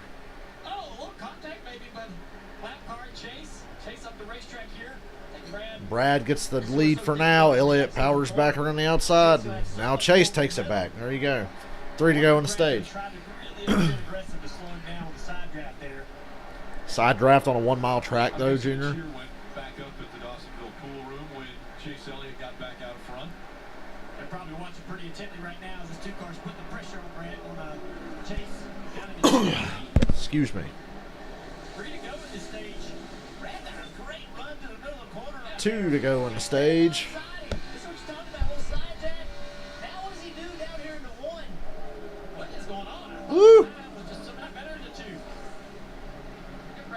Well, the important thing is they're both better than the 22, and that's all that matters to me. Championship, and this 1 mile racetrack has delivered the balance from the bottom lane to the top lane, the rules package, the pressure, whatever combination it is, it's the right combination. Brad, he drives in the corner, gains all that ground on Chase. 1 to go. Stage 2. Will Elliott be able to hold off Brad Keselowski? Right on his back bumper once again. Through 1 and 2. Oh, he's gonna chase loose. Looking left rear. What can he do down here in turn 3? He doesn't have a power. Brad's going to have to send it if he really wants it. Up the track. Up the track. Right in front of him. Brad's going to win stage 2 To win stage 2. to get that lead. Hey, you asked the target what they might do at the end of the race, Malik. They just right there. That's what if you're on the inside going into turn 3, that's the move you make to try to win the championship. That means you Excuse win. me. In the old video game, turn back. That was a good battle. I haven't seen anybody sort of do the slide job in 3 and 4, just 1 and 2, but it works down. I've seen some lazy slide jobs all day in that part of the racetrack, but that was the most aggressive one. I think Elliott cut him a big break there. Because, I mean, there's 120 laps to go or whatever it is.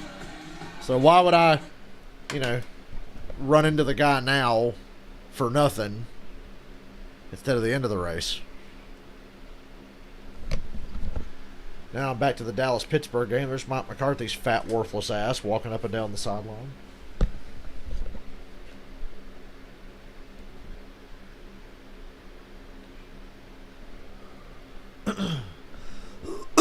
Damn it, excuse me.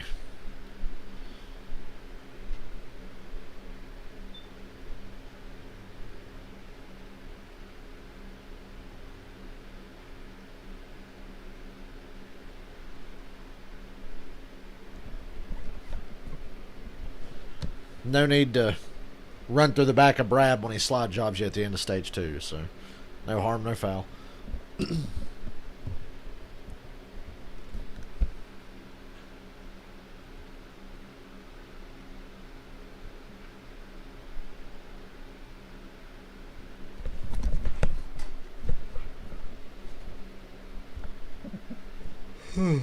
The Chase Claypool guy's pretty good. I keep wanting to call him Les Claypool, but that's the guy that plays bass for Promise. Chase Claypool's a wide receiver for Pittsburgh Steelers. Wow, the Giants beat Washington. The Giants didn't choke. They're almost as bad as we are. Chargers Falcons week 14. You ready for that one? I might actually stream that one. That might be the only Falcons game I stream the rest of the year is when they play the Chargers. Because you know that'll be a fun day. Who can choke the hardest?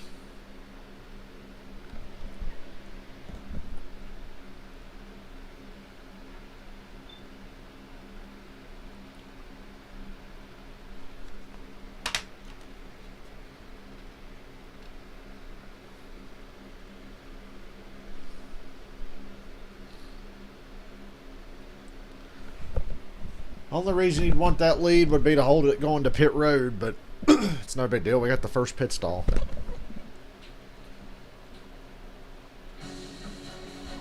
NASCAR on NBC is brought to you by Sonic.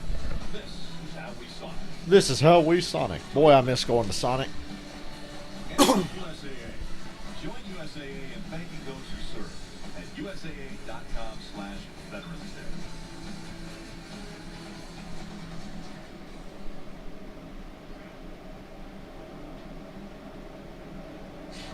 Well, guys, later tonight on NBCSN, following the NASCAR America Post Race Show, stay tuned for the eNASCAR. Yeah, I don't think I will watch iRacing. It is going to be a blast at 7:30 tonight. A champion will be decided. Unless we get another shutdown. Promise rules, yeah.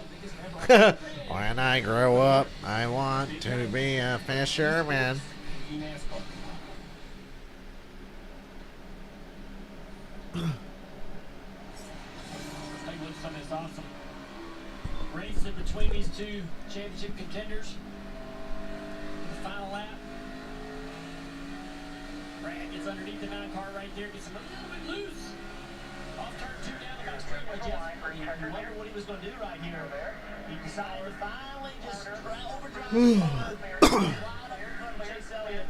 First time we've seen it down in 1 and 3 and 4. We've seen it in 1 and 2 today, but Brad Keselowski showing his hand Be right back. early here. I love the pass, but did you want to show it that soon? Also, just a little It's not news. It's not a secret that you're going to slide job somebody, okay? It's Phoenix. Car, he takes the lead, and then the two of Brad Keselowski's all over him, and then passes him right there at the end. So what are they struggling with, and what they need to do to make that car better for Chase long run? And interesting to me because you see right here the 37 car, Ryan Preece, was actually on pit road, and they couldn't open pit road because of that. But he has lost power in this car. But of the 4 championship contenders, there's been a time in this race where all 4 of them haven't looked fast enough. There's also been a time in the race where all 4 of them look like the best car. So these changes that are coming up right here are going to be huge. Let's listen to Brad Keselowski and his team. Just a little bit too free on my biggest complaint, but I think that's where I gotta be. Okay. DJ1 is really gonna quit. Yeah, Brad might have showed his hand too early. No, obviously the move would be slide job there. Desperation move. If it comes down to it. Which it looks like is these guys get more and more competitive with each other throughout the day. It could come down to that. Which guy's going to spin out on purpose to bring out a caution when they need it? That's another thing you got to watch today. Information and the pressure purely on these crew chiefs and these pit crews. They're not going to have a great pit stop. But as a crew chief, is it air pressure? Is it turn bar? Is a little bit of wedge? What is the magic knob I have to turn to give my driver that last little bit? There's so You hear that? Steve Letarte wants to turn your knobs. because you want to make your car better, but at what expense in another area of the racetrack? Marty.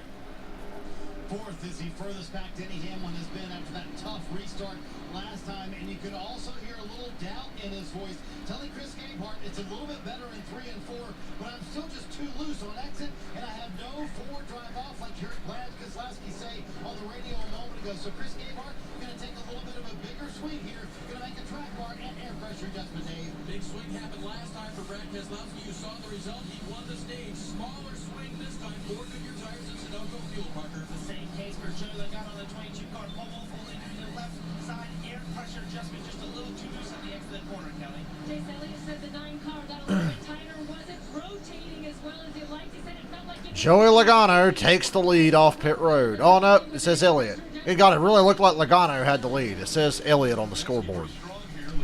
Oh yeah, Elliott just barely got it. Woo! Hanging on, buddy. We got one more pit stop left after this. Now back to the Steelers game. And it's in commercial. Lame. I wish Joe Logano was speeding on pit road or something.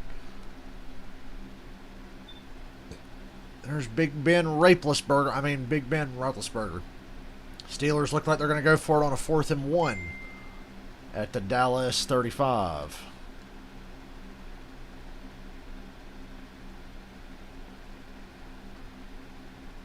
And they do go for it. It's a draw, and Dallas blows it up. They're short of the first down. Come on, Pittsburgh. Don't do that classic Steelers shit where you just fucking play down to your competition. I thought we were past that. The Cowboys just stuffed the Steelers on a 4th and 1.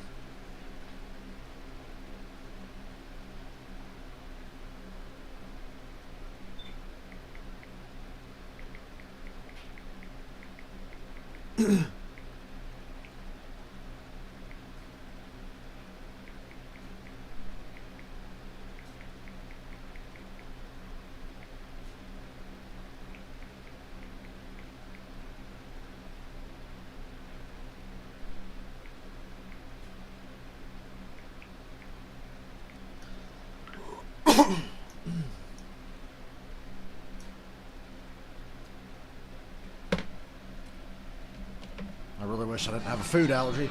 Out west, Ford NASCAR's championship this year.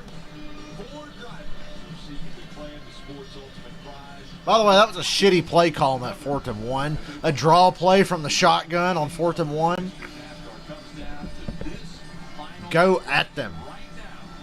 Chase Elliott has the upper hand.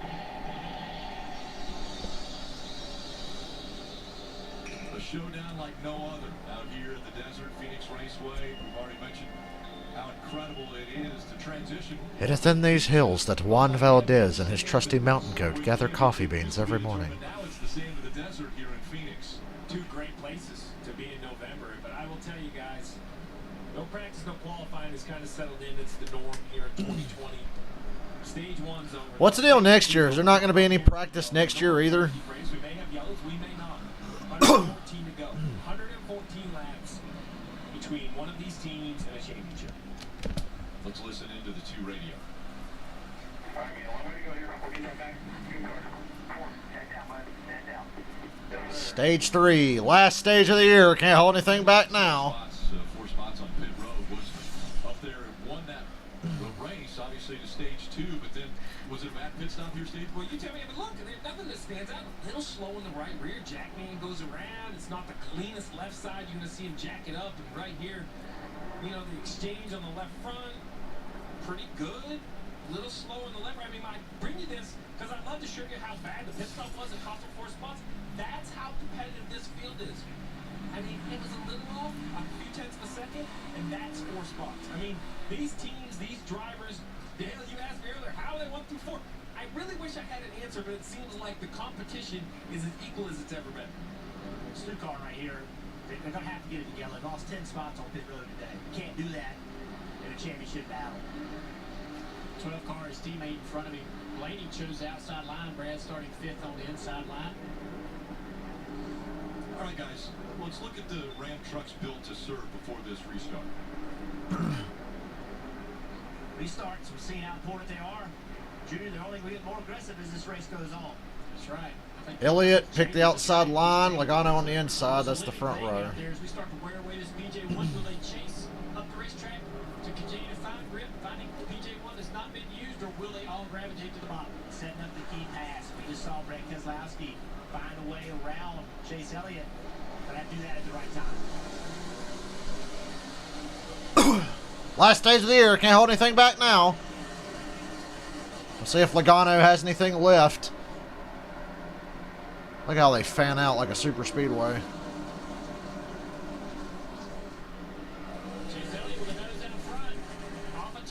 Elliott, nice, clears Logano off of 2. Hamlin's now underneath Logano going to 3. Logano chops him getting into 3. Wow, you see how tight Denny Hamlin's car got there? Joey chopped him and Denny got extremely tight. And Chase is away with the lead for now. 110 laps to go. So the bottom is cut down here in 1 and 2. Not in the traction compound on new tires. Important to note, we get a late caution. Guys come in and get stickers. This may be where we see the race won. Denny, the first one to move up in that traction compound, but it opens the door for Keselowski. Keselowski underneath Hamlin for 3rd. Hamlin's pulling the Chase Briscoe from yesterday. It almost looks like he chased the back of his car in the middle of the corner.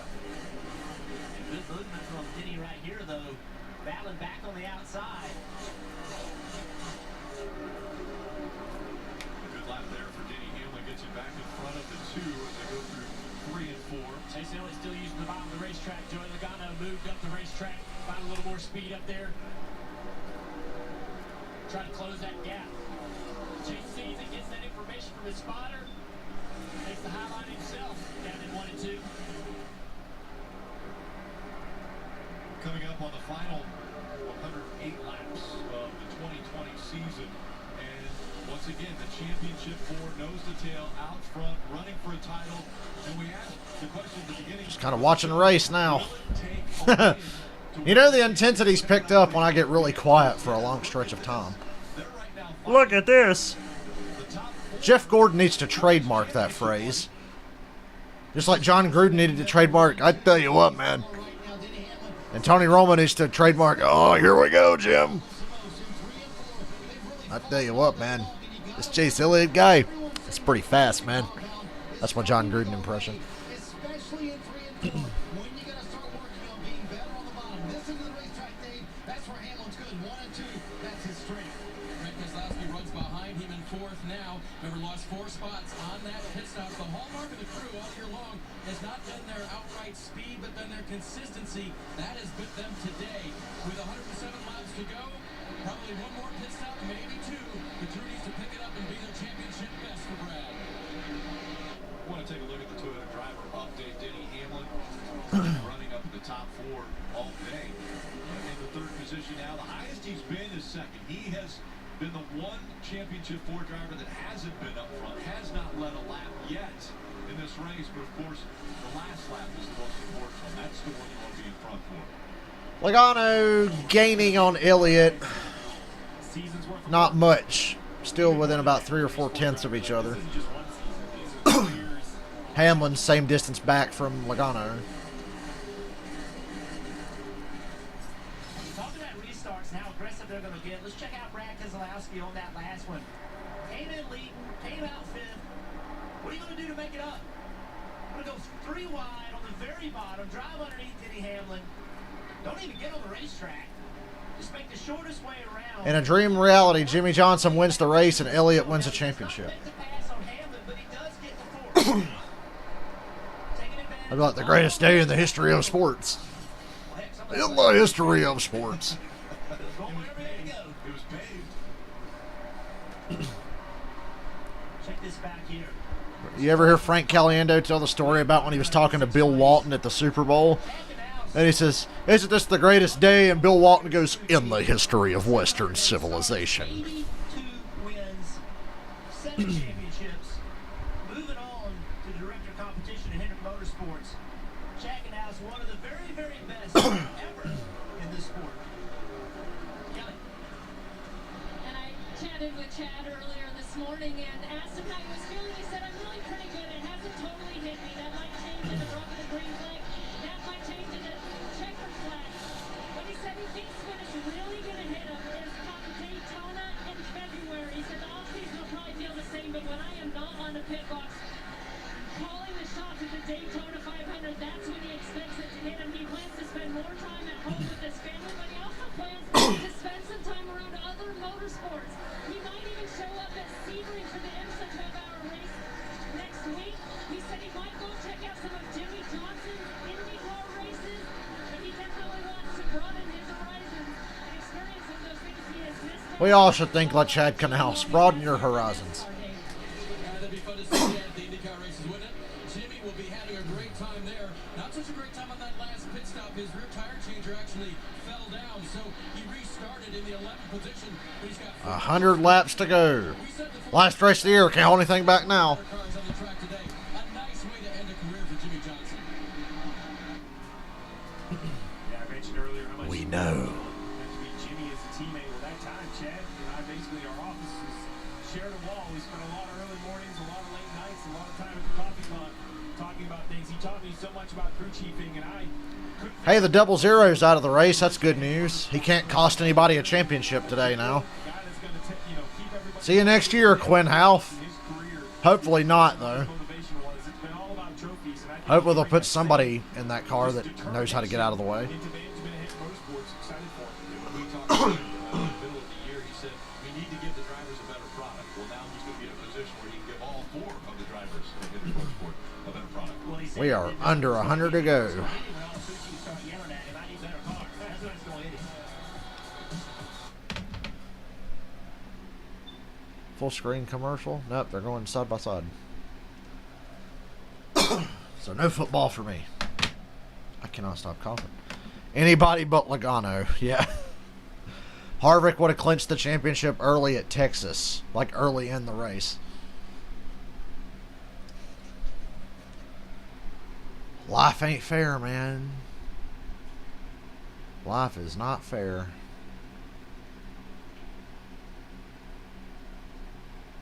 But all things considered, it's been a great week. And I got what I wanted. I didn't want Harvick in the Final Four because selfishly I want Elliott to win it. No Busch, Truex, or Harvick. Fuck yeah.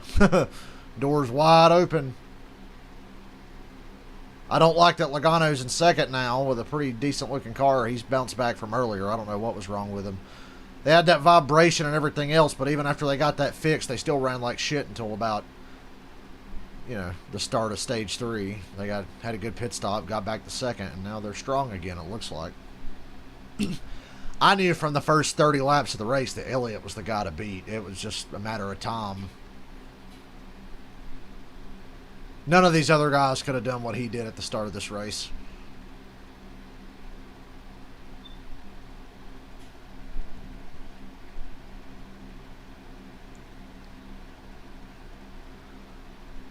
So, hopefully it just works out well and Chase wins it.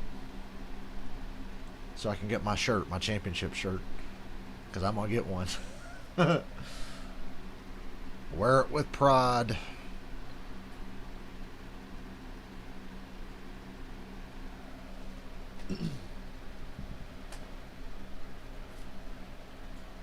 I'm in the mode of let's watch laps tick away. Unfortunately, we got one more pit stop. But even already, I'm like, all right, laps are ticking away. Let's get on to the end of this deal.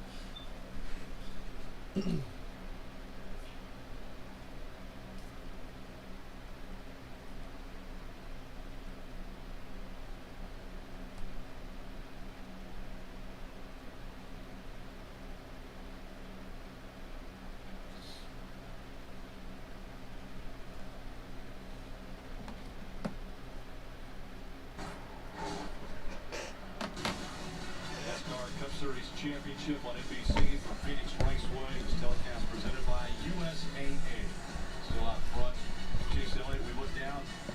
Well, that 53 car knows how to get in the way. And the gap closing a bit now between Logano and Chase Elliott as Elliott trying to hold on to that lead. You can get in gear for race day. Check out the greatest selection T-shirts, hats, die-casts, much more. For all your favorite drivers, you can visit NASCAR.com/. Chase with that better drive off the corner. Back from Chase Elliott's. Stay on this camera so I can see what kind of move. Well, never mind. They went off the onboard. I wanted to see how good Logano's getting into the corner compared to how Chase gets off the corner. I feel like that's the difference. One more time, they'll have to come to pit road. Fucking lap car. Goddamn Rick Ware Racing piles of shit. In stage 2, do they try the similar strategy, or are they going to wait for the full fuel run? Oh well, at least it hurt Logano there off of 4. We got to feel new tires are still better. And So it evened out. Early. It's really, you come and it's early and your stomach can handle. And I really think it's different for Keselowski in 4th than it is with Elliott in 1st. You know, you don't want to hit from the lead with a gamble when you have control of the race, but when you see either the 11 or the 2 who are 3rd and 4th of the championship 4 respectively, they may decide this is the only chance or our best chance to leapfrog those leaders. But we're still talking 23 laps on these tires, 90 to go. We're a long ways away. 35, 40 laps for a pit stop, pretty easy. Outside playoff championship. Be the longest fucking 80 laps ever. I can already feel it because I'm ready for it to be over. Because it's going well so far. Keselowski just passed Hamlin for 3rd.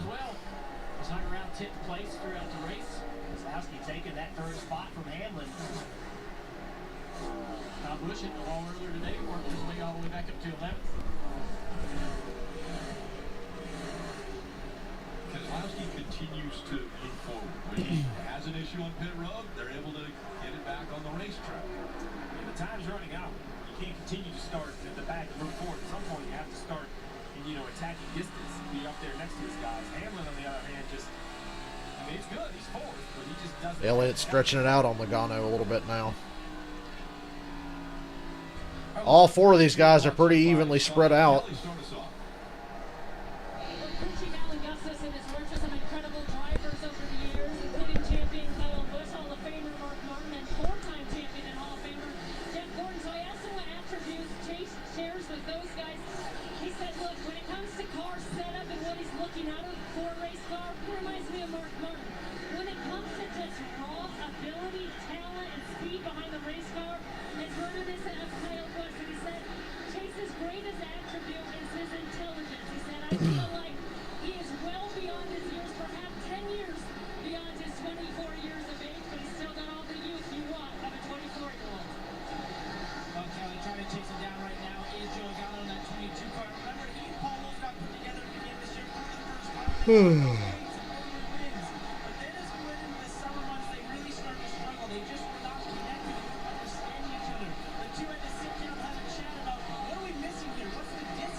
So Logano's not talking much. Must be a good day for his spotter and crew chief. Why not us before they won the 2004 championship, I believe. Brad coined it this year because so many people felt like maybe he wasn't on the best end of the crew chief swap deal. Jeremy Bones didn't have a championship, but Brad said the way I see it, he's at the next one at Team Penske. Didn't they win an Xfinity champ? Oh wait, no, that was Paul Wolf. Dave, when I asked Denny Hamlin earlier this week, does he need a championship to call his career a success? He quickly said no. He said, look at the drivers in that category who have not won a title. Mark Martin and also Junior Johnson. I can't carry their helmet bag if I don't win a title. It doesn't mean I haven't had a terrific career. A moment ago, Chris Gabehart. That's what they all say, Denny. Put the cape on and lock in. Hamlin trying to get back to the front, but struggling with That's what they all say. Jimmy Johnson's in 6th.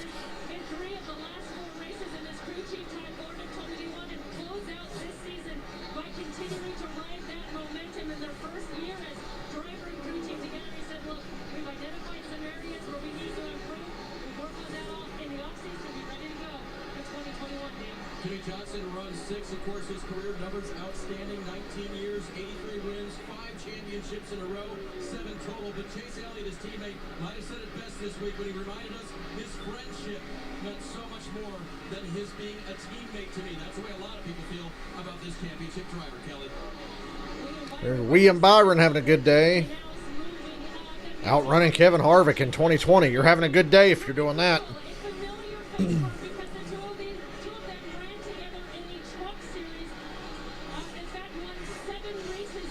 Boy, it's weird. Every season, it's just a weird sensation when you get to the very last race of the year.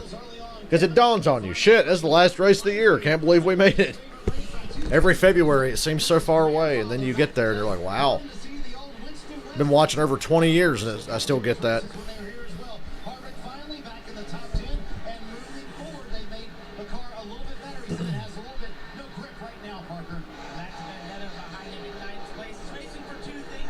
Matt DiBenedetto in 9th. At least some other guys are getting some airtime now. And there's Kurt Busch in 10th.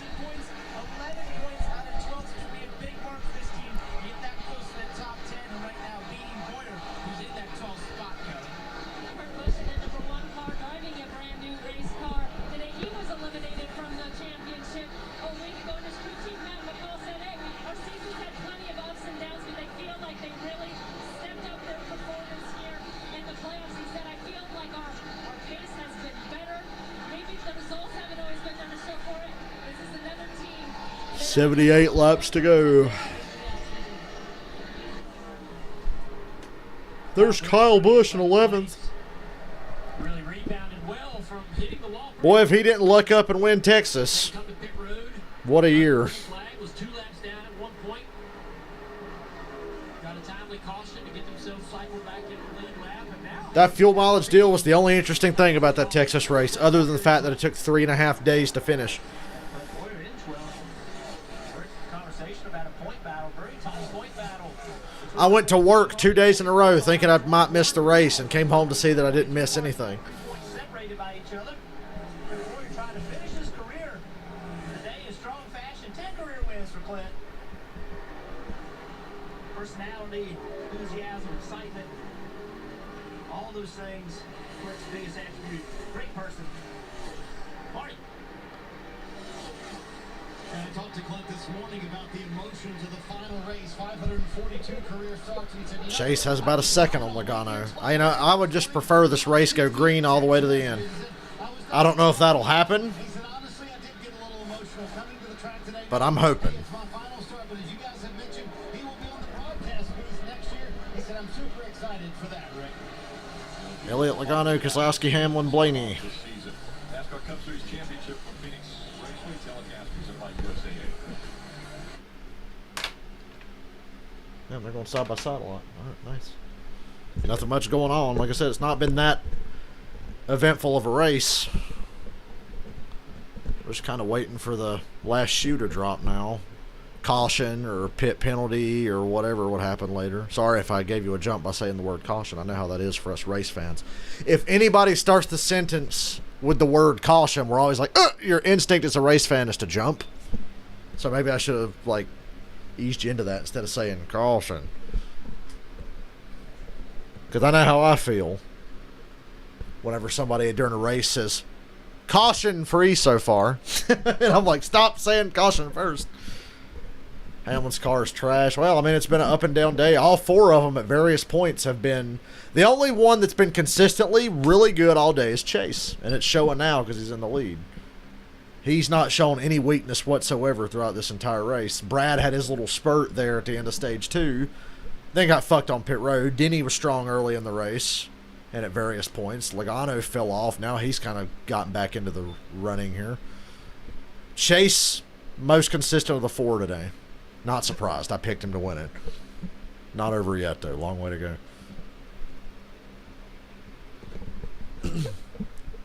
But if he wins, just remember I picked the winner. Y'all asked me during the Xfinity race stream yesterday, who's going to win tomorrow? I said, Chase. And I stand by it. Still a lot can happen. Like I said, we don't know if there's going to be any more yellows or what the last pit stop's going to be like. Faster this race gets over with, the happier I'll be. It's stressful. I don't like to care. Caring hurts. Makes you sick. And right now I care. I don't know what I care about more. Chase Elliott winning or just hoping that Joe Logano doesn't win. I got a 3 out of 4 chance at not being pissed after this race.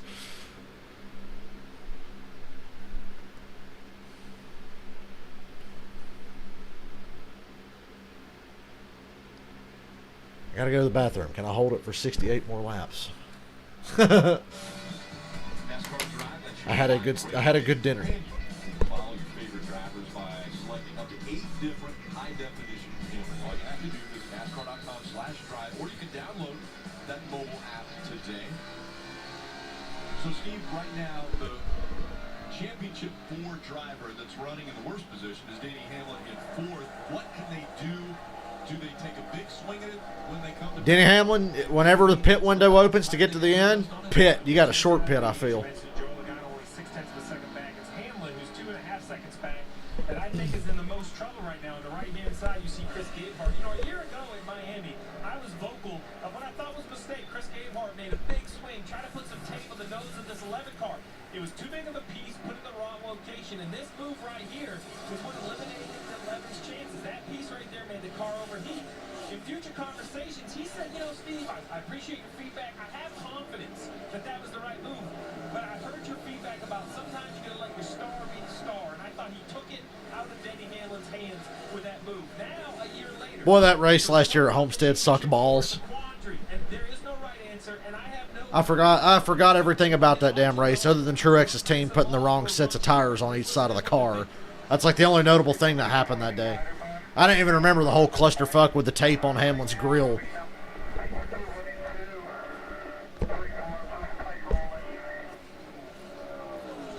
I love the confidence that Chris Gabehart and Denny Hamlin have in one another. That right there seems like maybe they're going to run a little long, Marty. But in the end, I feel bad for Gabehart because at this point, I don't know the answer. Should he try to be creative and help his driver? Or should he say, you know, we're pretty close, 66 to go, no reason to play.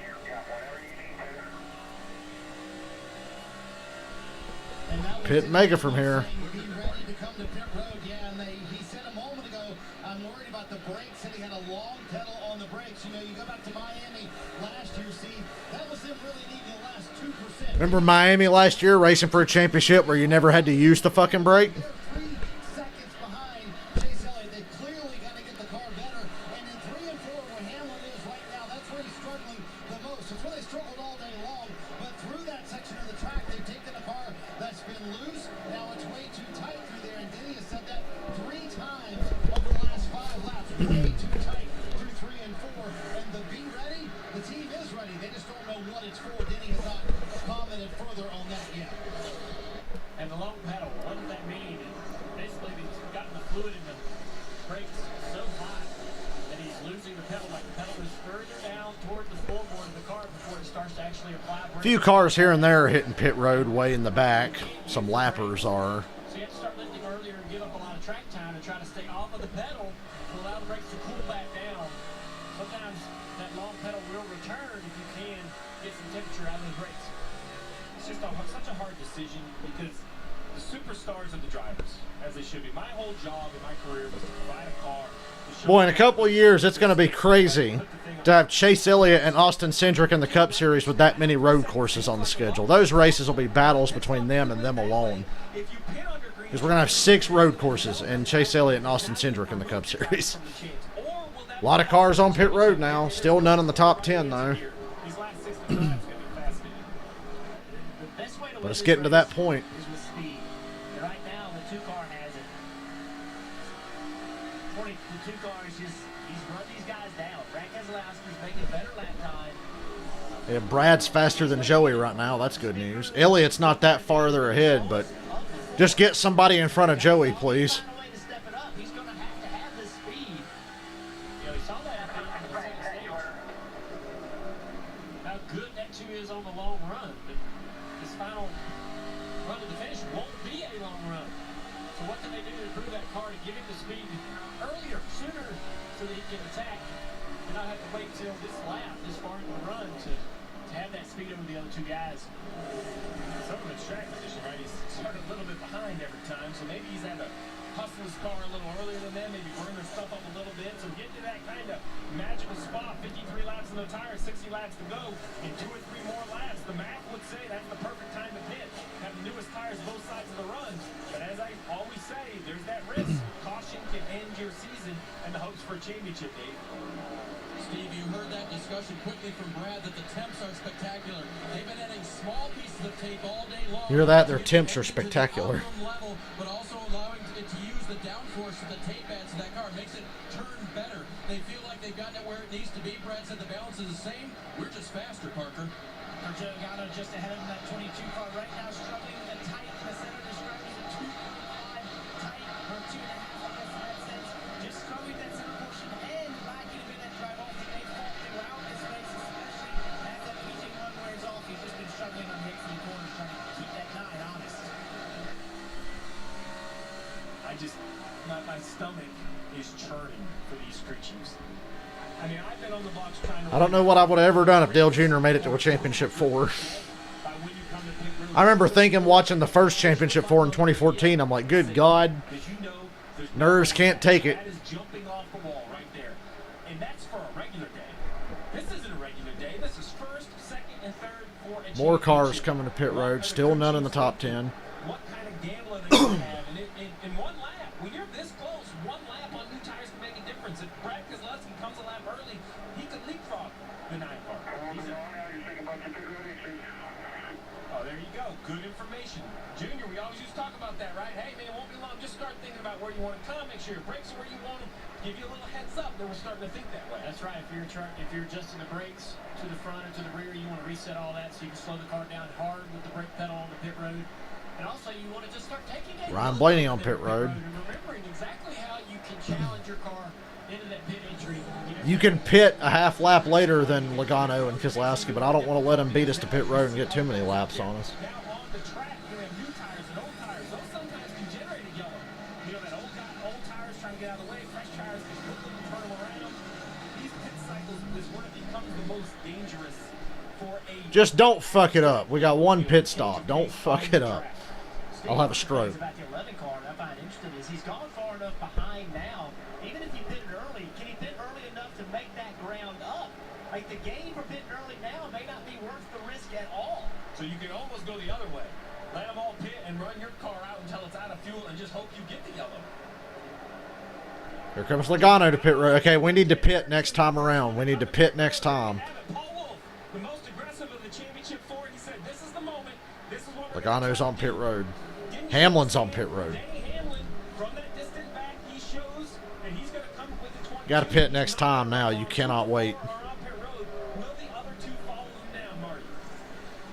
Here comes Denny Hamlin, yes, talking about turns 3 and 4 just being way too... I'd give anything to see Logano get a speeding penalty here. Does he loosen up the car and make a big swing with a chassis adjustment, or just make air pressure adjustment in the 4 gears? Elliott and Keselowski on pit road now.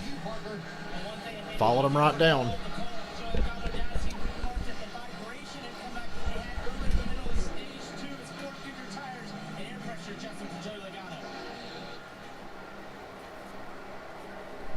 It's a race within a race, but it just so happens to be the race for the race at the same time.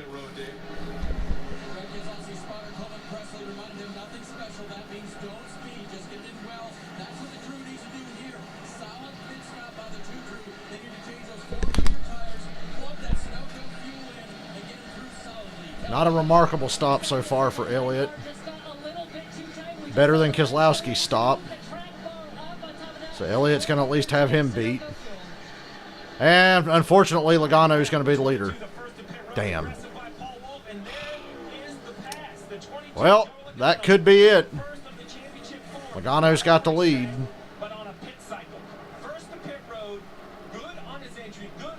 Where's Hamlin? Hamlin's going to be 3rd. Brad's going to be 4th. Yeah, Brad's stop was not great.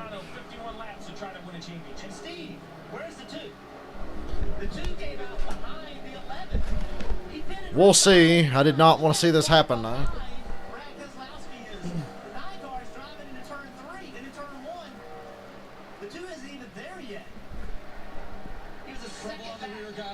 Trouble on the rear. It was slow.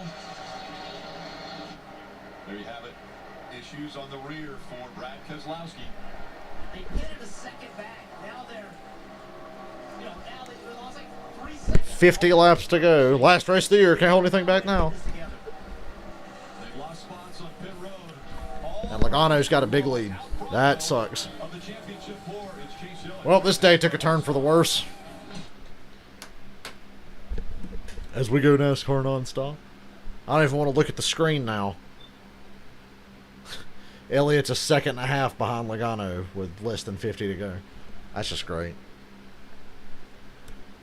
That's great. Gonna need a caution to win it, probably.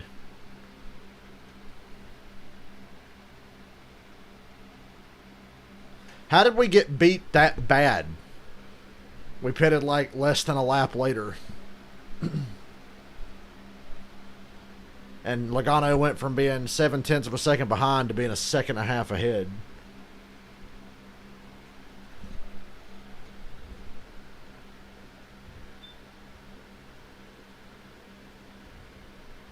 Lap traffic not doing us any favors.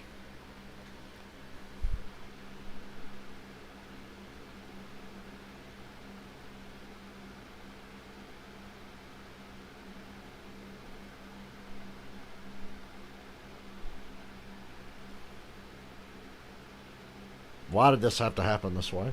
Why couldn't it be Brad or Denny?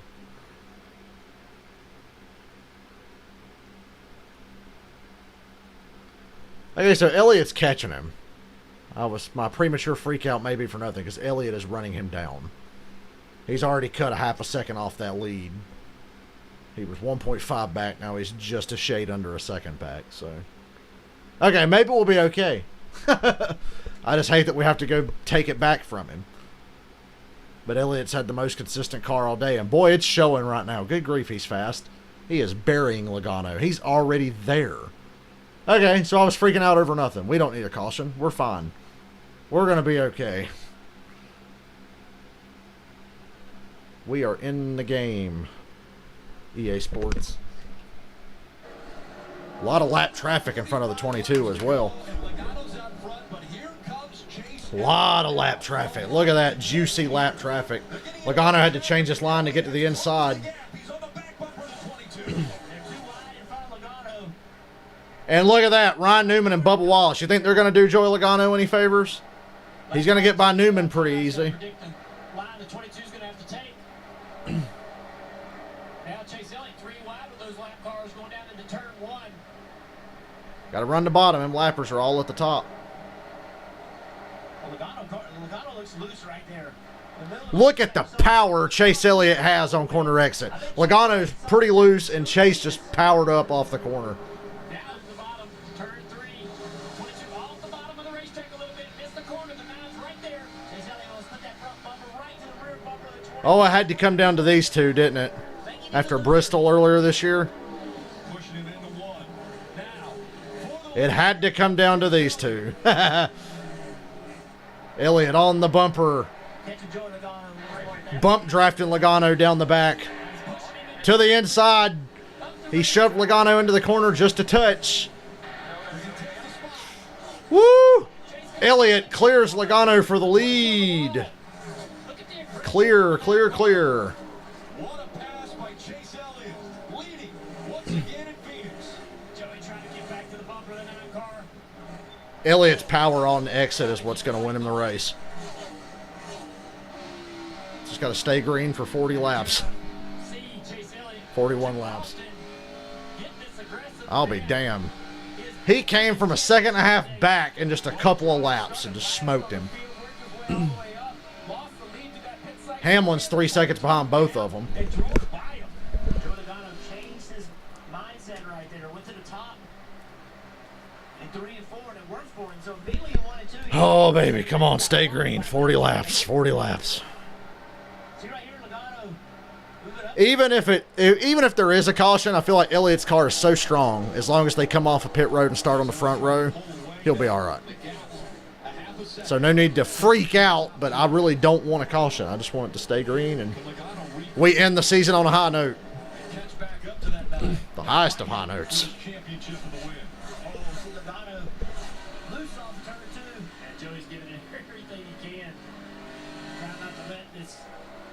Chase Elliott get too far away. The only caution I want to see is if Joey Logano smacks the wall. Chase pushing him down. That's the only caution I'd be acceptable of. Up the racetrack. Chase is going to just commit, say I'm taking it, I'm using the racetrack. Fucking lap cars are going to stress me out, though. Does a great job, clears that 22 car. Tap, tap, tap on the bumper here. Get a break from our Chevy guys there, Tyler Reddick and Austin Dillon. But he didn't have a choice. Logano fishtailing off the corner. Chase knew he didn't need to waste a whole lot of time to get around Joey. Give Joey too much time to start maneuvering to take away his downforce in his air. He just said, I'm going to come through here. You're going to take this spot. And is that the pass for the championship?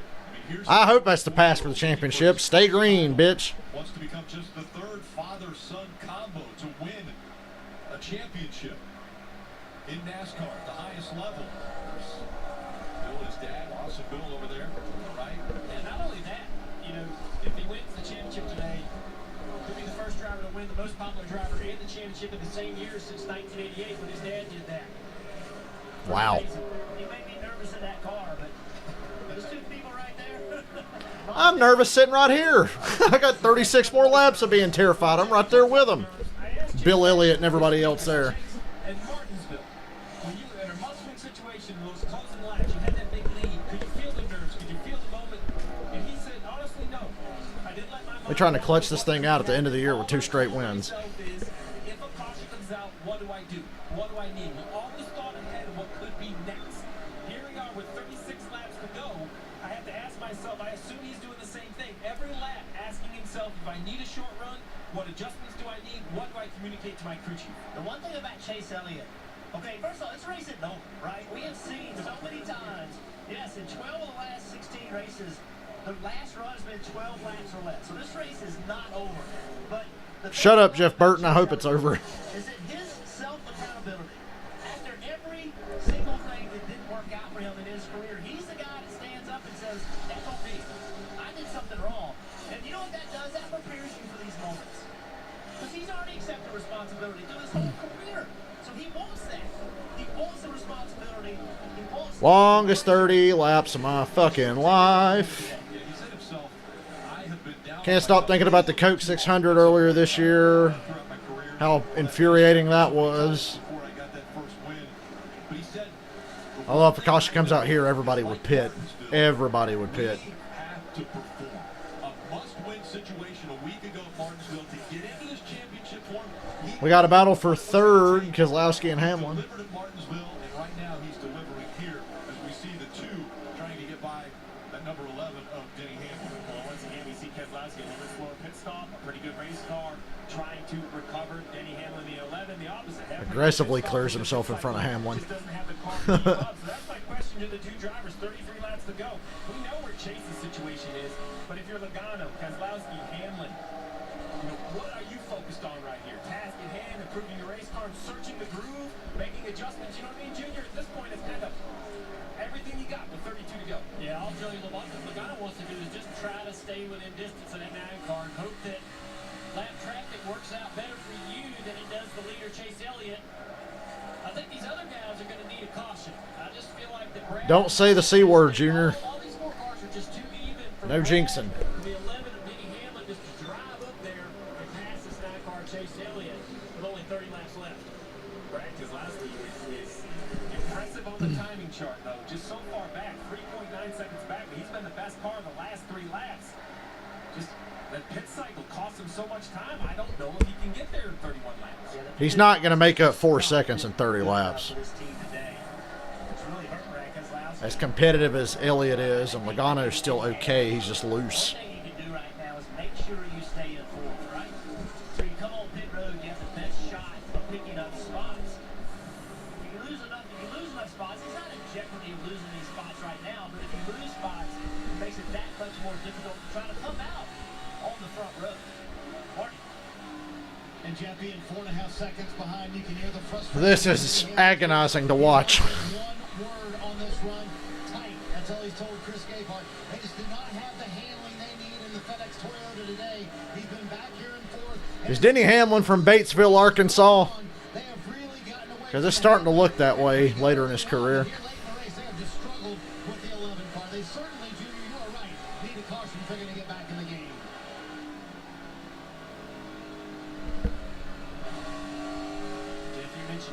a lot of cautions at the end of these races. Shut up with the C word, Junior. In the Xfinity race yesterday, the truck race, we had a late yellow to change the whole complexity of the race. The crew chief on top of the box. You know, whether you're Chase Elliott's guy, Alan Gustafson, or whether you're Dave Hart or Denny Hamlin, you have to always be fighting, always be planning, right? So what am I thinking? If I am Chris Gabehart, can I take 4 tires and make a big enough adjustment, or does it a 2-tire change in track position and hope we get a great restart? If I'm Alan Gustafson, do I say, all right, hey, adjustment? There you go. That is so good. Chase Elliott is so confident. He's not willing to think this thing's over. He's confident he's going to have a... Elliott has over a 2-second lead now, and he was talking about just in case there's a yellow later. Like I said, if a yellow comes out, I'm still pretty confident. Yeah, Chase is from... Oh, God, he's from Georgia. Shit. Shut up, Jeff. Chase is from Georgia. Oh, no. Something in the air down there.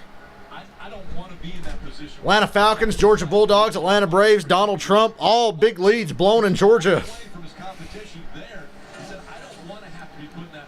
25 to go.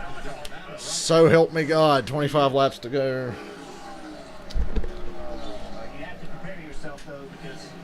I cannot tolerate this.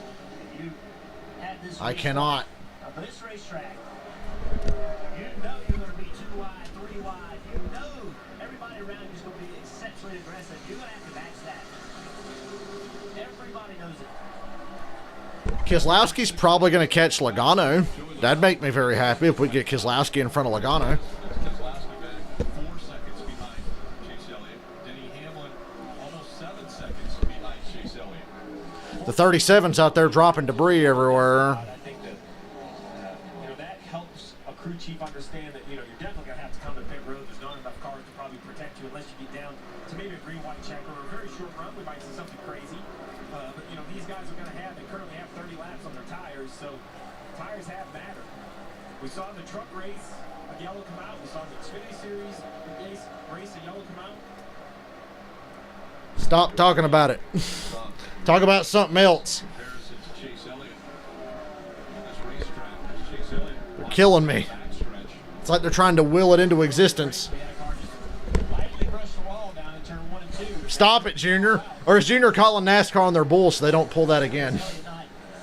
Being easy on that throttle, right against the wall before exit, trying to get as much gap as he can, knowing anything can happen.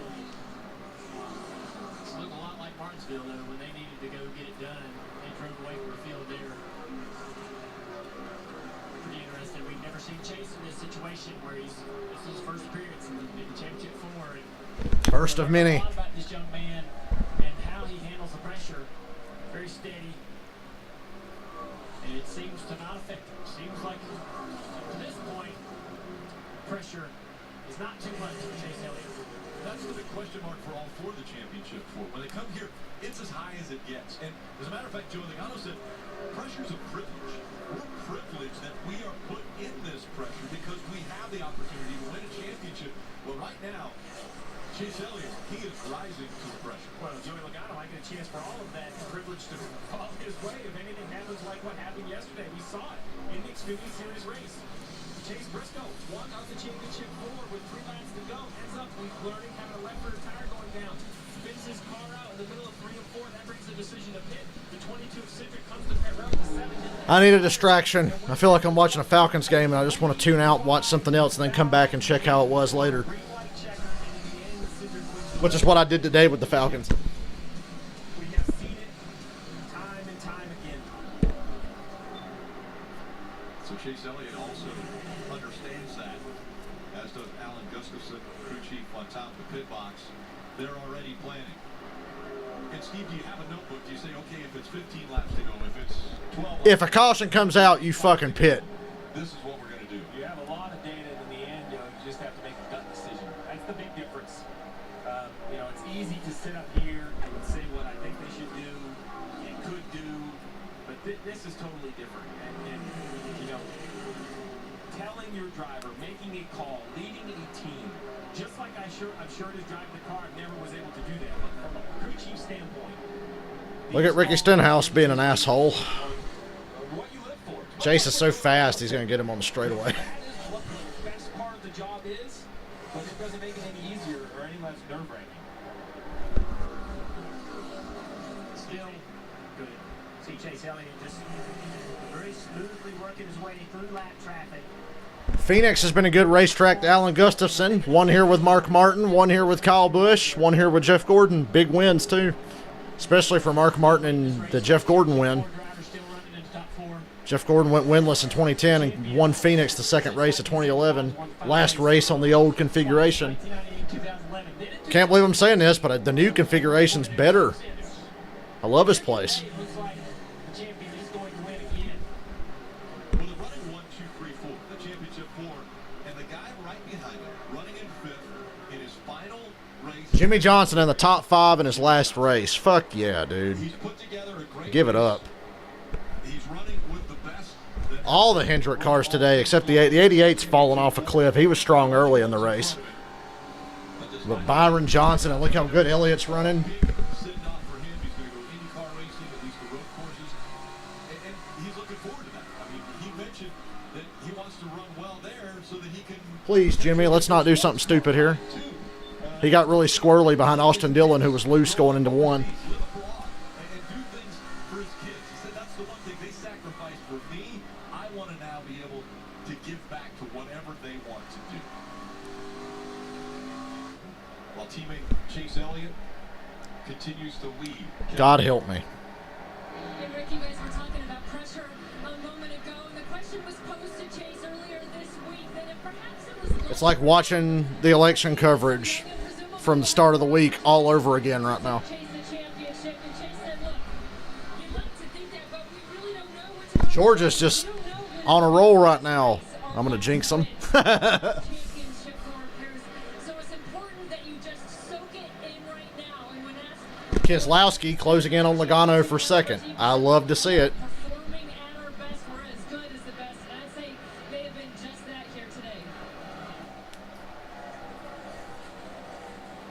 Keselowski closing in on his teammate Joey Logano for that second spot. Remember, Chase Elliott, this is his first appearance in the championship 4. Everyone else has been here, done that. So far, Chase has answered that pressure call. Always amazed at the athletes that can enjoy or see the, look at this. This is like this opportunity. Be thankful for it. You know, it's not coming here and go, oh my God, the pressure. I got to. This is it. This is my title chance. The guys come in here and go, man, what a great opportunity this is for me. And you wonder if his dad, being in that Yep, Keselowski's going to make this pass on Logano. Chase said that his dad Here it comes, off of 2. Leader's coming to 10 to go, and Keselowski's passing Logano for second. Put pressure on yourself and you crumble in the moment. And some of these guys just have what it takes, or just don't let that happen. That's a big pass right there if we do get a caution where Brad Keselowski got by his teammate Jordan. Comes Logano trying to take it back. Knowing how important this position could be, coming on pit road. Yeah, Brad kind of got hosed on them last pit stops. With Chase Elliott, appreciate the It's fucked up. head down, eyes forward, but appreciate Single digits, 9 laps to go. pretty mature coming from a 24-year-old. Listen, we talk a lot about Chase Elliott. I don't think anything to talk about Alan Gustafson. I think one of the brightest minds on pit road. This is a guy with 30 wins on top of the pit box. With names, Kyle Busch, Jeff Gordon, Mark Martin, and now Chase Elliott. So many years in the sport of working with seasoned veterans. He kind of started with Chase. He took that. Stop trying to reverse jinx it, Robert. I don't want to say proved him, 8 laps to go. but believed in him, and they worked together. I think Chase leaned on Alan's experience. I think Alan leans on Chase's youth and enthusiasm and skill. He is a driven crew chief, and think about this: 16 years in the grind. I was down there. That grind will do it. Started Engine Motorsports back in 2000. He has worked there 20 years. Worked his way up. Did you Got start this out championship sweeping like you did? One step above me. He wasn't the floor sweeper, but for me, 7 laps to go. championship will mean to Chase Elliott if he can pull it off in his legacy. I also love to see people within the garage that have committed their entire life to success, trying to find success. And in my mind, when I look at his resume, the only thing missing for Allen is this final trophy. And now he has a chance with 7 laps to do it with Chase Elliott. This racing family, Bill Elliott, the 1988 champion. 6 to go. Watching on as his son. I want to order me a shirt, goddammit. Victory lane with him throughout his career, and then took over behind the wheel. You know, back in the old Winston Cup days, I'd be very confident that this race was over back before we had overtime. He's up front. He's 5 laps This was not that exciting of a race, but it's better than Homestead last year. Homestead last year was the fucking shits. This was much better. You had a lot of great battles between that top 4, but it was clear all day the most consistently good car has been Elliott. Solid race, not remarkable, but better than Homestead from last year. 4 to go.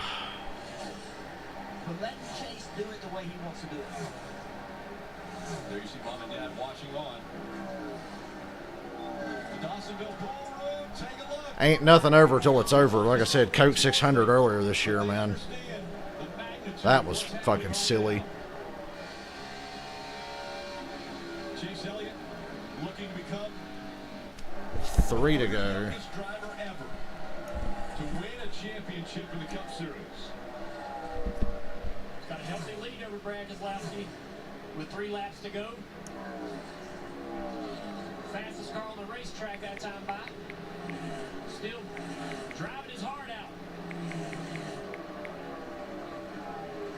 You look at first-time Cup champions. Bill Rexford at 23 years old was the youngest. 2 to go. Mother of God, let's get back to that white flag. Mother of God, please. Remember, Rick, it took a win a week ago to even be here. Had to win Martinsville to make the championship 4. Did he go back-to-back wins to be a champion? NASCAR's most popular driver. You can make this last lap and a half. It will only become more popular. 1 lap to go. White flag, Credit One Bank of the fucking season. Presented by Credit One Bank. My man. One more time around. The new man. Okay. The new man. Chase Elliott. He goes down the backstretch. Chase Final time. Elliott. Dawsonville, Georgia. All the talent in the world, and it's just now starting to come together. He's about to join his father Champion. in the elite company. Chase Elliott is a NASCAR Woo! champion. Yes! Champ! Championship, it's over. Chase Elliott's the champion. Kiss my ass. Jimmy Johnson, top 5. What a way to end it.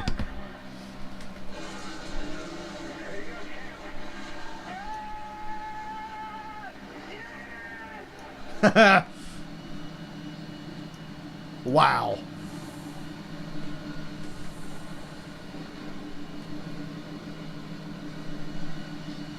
The streak is still alive. You had to win the race to win. You'll love to see it, ladies and gentlemen. Chase Elliott at just 24 years old shows that he was the best. He was the champion in 2020. You see Mr. H. McHendrick there, team owner, congratulating the team. How about this? There's Jimmy Johnson. Do you remember when he won at Watkins Glen? The win at Watkins Glen where he ran out of gas and Jimmy Johnson pulled up behind him and pushed him back to victory lane so he could celebrate. All these drivers bumping in that 9 car. That's like giving your buddy a high five out on the racetrack. You can't even believe it. You want Love it. It's in that car winning the championship. You have so much respect for what Chase Elliott just pulled off. Earned it, son. To have the second Stomped their ass there next to you, Tate. 2 weeks in a row to clutch this thing out. Drivers coming up to Chase Elliott. Tells you how well liked he is amongst his I love my country. amongst his peers for the way he drives on the racetrack, the way he treats them off the racetrack. He's going to be a popular champion. Where can I get my shirt? My 2020 NASCAR Cup champion Chase Elliott t-shirt. I'm getting one. I'm going to have me one of them.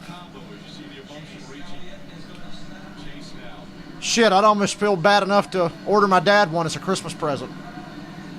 And not tell him.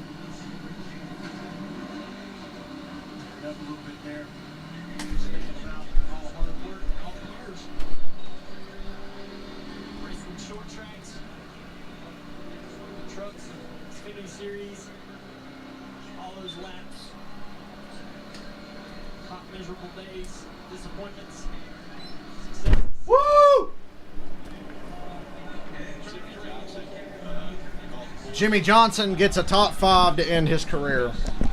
That's Jimmy Johnson. That's what he's capable of. I know it was a fucked up season, but he went out on top of his game. He had a great day.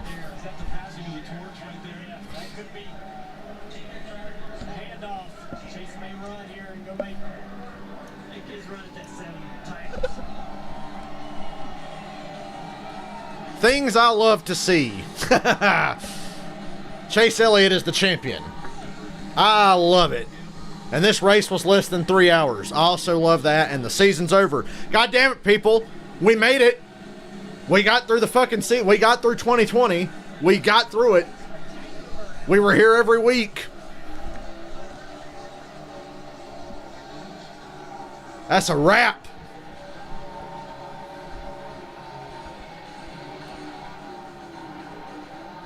I can't believe it.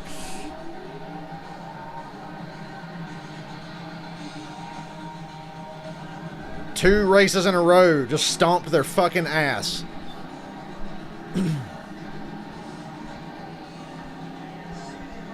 My God, you getting a NASCAR on NBC flashbacks from the early 2000s are playing Fuel right now. Give me Fuel, give me fire, give me da. We got through the year.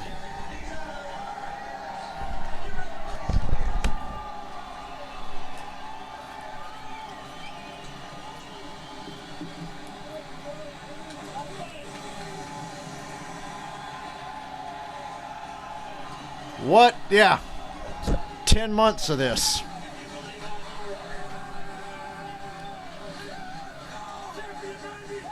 And it's all over.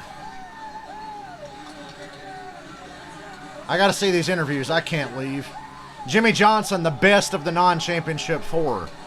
I'm telling you. I really wish Jimmy Johnson was not retiring.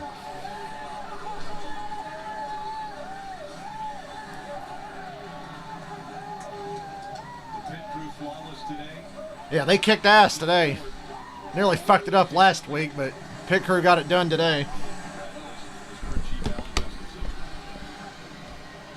Chase Elliott, the champion, Kelly. What a week!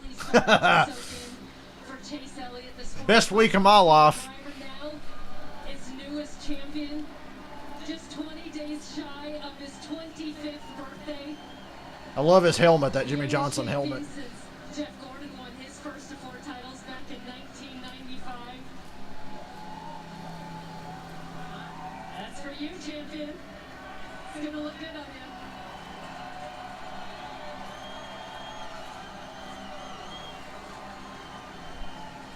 you. I can't say, well, I can sing, but I'm not singing for you. What it would mean to you to win this championship? You didn't have an answer back then. How do you answer that one now? I'm not sure that I still even know. Man, I'm at a loss for words. This is unbelievable. Oh my gosh. We did it. And we did it. That's all I gotta tell you. Unreal. Championship crew chief, Alan Gustafson is now a NASCAR Cup Series champion. And You hear that, Jeff Gordon? I just can't say enough about our group. You know, I felt like we took some really big strides this year, and last week was a huge one. And to come out of that with a win and the shot to come here and have a chance to race is unbelievable, you know, and heck, I don't even know. This is unreal. Well, Chase, you got back around Joey Logano in that 22, and then you just had to wait it out. I know you were anticipating a late caution. We've seen them in the other championship races. What was going through your mind in those closing laps? Yeah, just waiting on the caution, as always. You know, I saw Joey was pretty loose there and felt like I needed to get to him while I could. And I knew I had been kind of tight on a longer run, and I knew he was probably going to get a little better. So, just unbelievable. I mean, I just never would have thought, you know, that this year would have gone like it has. And, I mean, NASCAR Cup Series champion, are you kidding me? Unreal. Chase, you come from the Hall of Fame pedigree.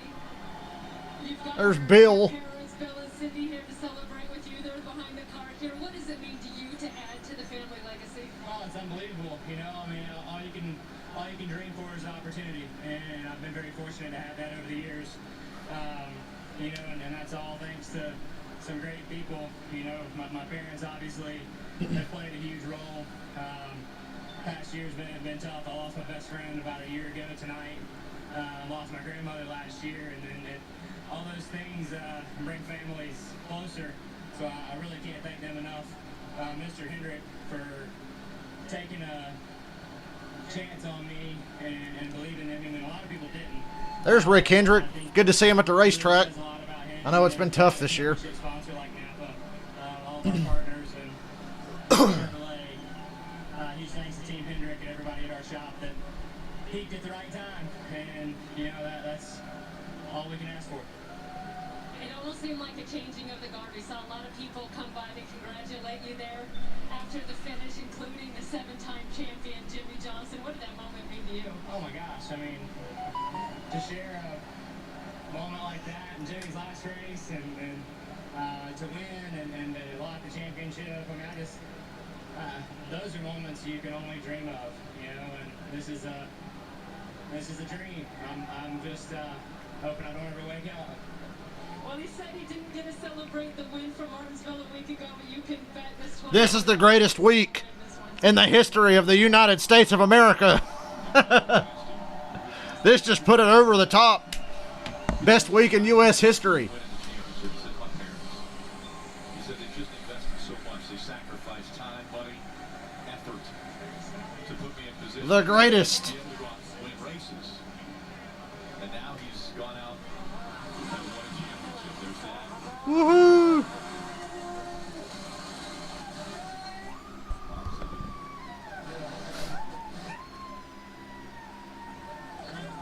I love it. I love it so much.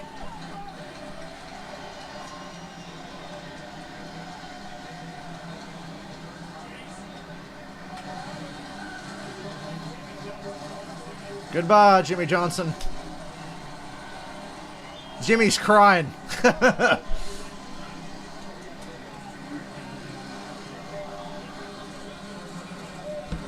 Jimmy Johnson, I will love you forever for kicking Kyle Busch's ass for a decade. Thank you.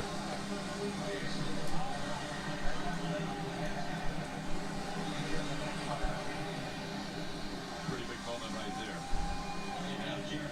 Rick Hendrick, his 7-time champion who's just ended up his career, and now his 24-year-old champion who's really just starting out his career. All together in one spot right there. Big hug. Jimmy's family congratulating Chase. Such an incredible family. The Elliott family, all smiles. He's done it. Chase Elliott knew what was in front of him when he came here to Phoenix after racing his way into the championship 4. He said that's I'm hanging around because I want a Jimmy Johnson interview. showed him what it takes. I'm not getting off my stream until I get the Jimmy Johnson interview on the audio. He passed Joey Logano for the lead, and the eventual Yeah, you say it again. He smoked Joe Logano's ass like a cheap cigar like he did all season. almost every competitor that he raced against on the racetrack was congratulating him.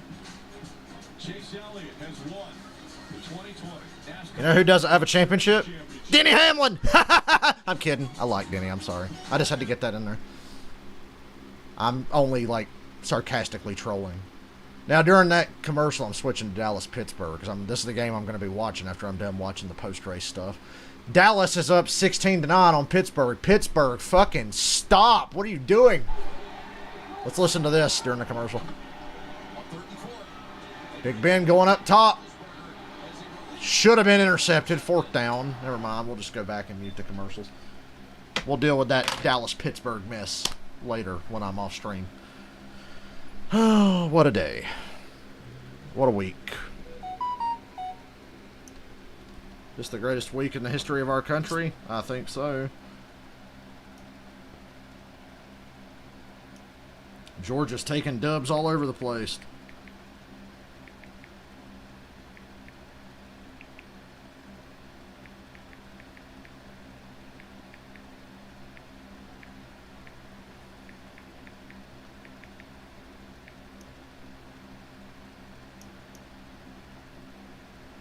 Yeah, boy. How are y'all feeling? It's been a crazy year. And there's the fucking, I'm not going to order it on air because obviously you guys would be able to see my card information. But have they got the little link up yet to order the Chase Elliott shirt?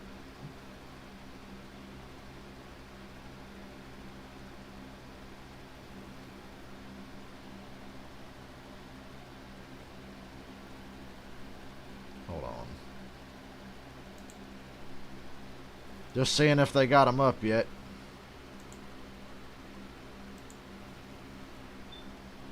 Now they've got the championship 4 and the playoff shirt. They don't have the championship win merch up. They just showed a commercial for it, so I was ready to jump on the deal and get after it. I'm gonna have me one of them shirts. Oh, there it is. Just getting this up for when I get off the stream. Oh, look at that. That's beautiful, man. Hell yeah, look at that. Oh, I'm going to love wearing that. Give me a large, son. Add to cart. We'll check out in just a few minutes when I'm off here. Alright. Got that taken care of. About to have me a Chase Elliott championship shirt.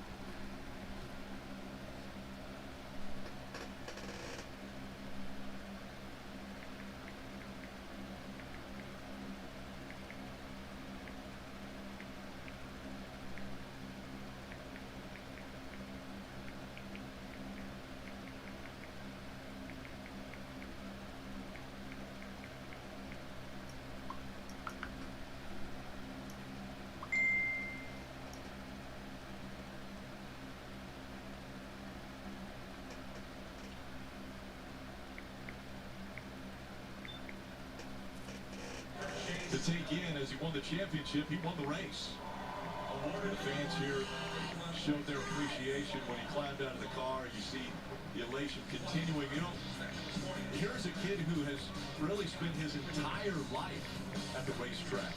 As a young kid, walking around with his idol, his dad, who had done so well on the 1988 championship, the Cup Series, and then watched as his son progressed from not just a young fan, but a young racer. And now he has progressed all the way up to a champion.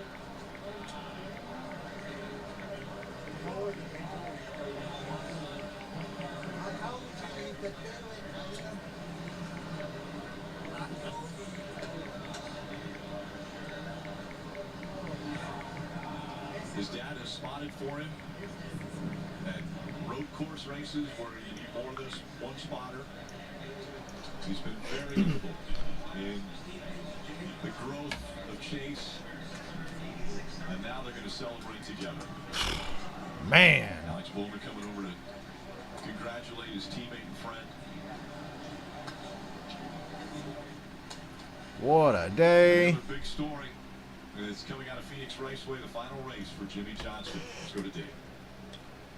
And Rick, Jimmy, and Evie were enjoying those images with us, seeing Baby Chase there as he made his way through the ranks here, as have you, my friend. 19 years now. and it is officially, for the full-time basis, over. What are your thoughts right now standing here? Man, my heart's full. I'm just so happy to have this wonderful career and so many great people behind me. And first and foremost, this one right here, my wife Chandra, been with me every step of the way. My kids, this has just been quite a journey for all of us. And my heart's full. I'm very thankful for today. Had a great run on the track, and then I just can't go without congratulating Chase Elliott and Hendrick Motorsports on another championship. Jimmy, go a little deeper for us there. You said it earlier today too. Your heart is full. Full of what? You know, it's been a great run. I mean, I've had 19 years in the Cup Series, 2 years in the Xfinity Series. I've met so many wonderful people. I've worked for great people. I've worked with great people. I've learned so many lessons inside and out of the car, and I'm full. You know, this has been a great journey. I'm ready to, you know, spend my time a little differently instead of 38 weeks a year being on the road racing in the Cup Series, and just ready for it, and very, very full and happy. There haven't been many times I've seen you back out of the limelight like you did over here. You let the Elliots have their moment. You didn't do a burnout. You left that for Chase. Tell us about that. Yeah, that's for the champion. I wanted to wave to my group that was over there and come by the front stretch, but the donuts for the winner of the race and the champion, and I just wanted to wave goodbye. Jimmy, let's talk about us, and by us, I mean everybody. The millions of fans, the media, your competitors. You've carried us along also through thick and thin, through times when the sport needed you to speak out, when they needed you to be strong. What's that been like to have all of us with you? Well, I mean, I think I just been true to myself, and the things I'm passionate about, I stand up for, and you know, it's really just a simple process of standing for things I believe in, and I was thankful to see the garage area and many far and wide agreed with a lot of that as well. So, if anything, I encourage anybody doing things for yourself. Jimmy, thank you so much for being you, for staying you over all this time. We'll miss you, but we're not going to see you. We will see you around. I'll be around. That's all right. for sure. Jimmy Johnson, Rick. The legend has changed the sport. You saw the burnout happening behind him. You respected the fact that, you know, the burnouts, they're saying, it looks like maybe a flat tire there for Chase. Maybe burn that one down a little bit too far. But he said that the burnouts, those are for the race winner. Those are for Look the at champion. that. I can't stop. I'm speechless. I'm fucking speechless. I can't let this go. And two drivers that really gave Chase. Oh, look at that. We get a double dip of Brad and Joey here. Hey, Joey, how's it feel to see Chase Elliott as a champion with more wins than you this season? Stomp your ass. Bubba Wallace, top 15. Wow, Bubba finished 15th. No, nothing in with it wrong. Our pit crew was on it. Our strategy got us out front there at the end. Just the 9 seemed like he lit off pretty good there. That last run was able to go really fast, and then got another vibration there towards the end of the run and lost the turn and still a little free off. So, yeah, we're close, and you know, everyone executed and did their job, and that's what we should be most proud of. And also is how I'm getting that Chase Elliott shirt for less than $20 because of that coupon code. a lot to be proud of. It's things that winner All right, let me get off. I'm not getting off the stream, but I want to, like, we're stronger because we went through it. get this out of here. Teammate Brad Keselowski. Brad, you were really fast in the long run. You even passed your teammate Joey there late. Would you just need to be closer there to get to Chase Elliott? Yeah, I like to have one of those late race yellows, Parker, like you saw on the truck race, Xfinity race. I thought we were pretty good there, and just didn't have the track position to make it show. So I knew I had a good shot at the second stage, and just couldn't keep it up in spot to keep it where we could have the lead. So really proud of the speed we had. I can't get them all out. Just a solid day. We had one more spot. Whatever. Team Penske did a crew chief swap and a team swap. Both of you ended up here fighting for a championship. What does that mean for the strength of Team Penske to get both these cars here? Yeah, I think it was one of those scenarios where everybody got better. You know, you look last year, you know, we didn't have either of the cars in the top four here. Sort of at Homestead last year, but in the final race. And now we had two cars in it, and I think you look at Ryan Blaney, he had one of his best years ever. So it was interesting how it worked out. I think all three got better, and for us with this top tire four, we had a great season. I'm ordering my shirt. That's why the screen's black. Came so close. What will you take from this year to move on and go fight for another? I hope it's black. It says it's black on my OBS. Like I said, as a new, So it better be black. Cool, black screen. Y'all can't see shit. Protocols are, and not being able to be around each other, and not being the most challenging piece. Like I said, to see where we've come from, there's a lot to be proud of. You know, so we got to look at the positives. I want to get this shirt ordered. It's hard to do right now, but I will say we've grown a lot, and it makes me really excited for 2021. and the other piece is, like I say, I told the guys before we came here, you don't lose in this situation. You either win or get stronger. And unfortunately, we're the stronger ones today. We'll get stronger, but we'll be ready for next year. Team Penske showing a lot of strength here in 2020, Kelly.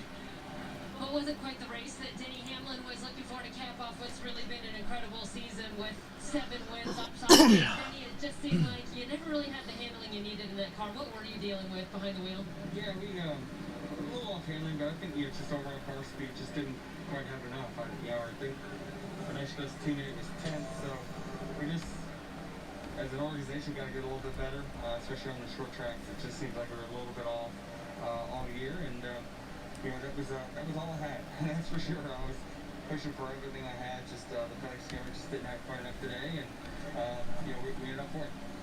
How will you reflect on this 2020 season? As I said, 7 wins is nothing to hang your head about. No, I mean nobody's won more than we have over the last 2 years. So Daytona 500 2 years in a row, Final Four 2 years in a row.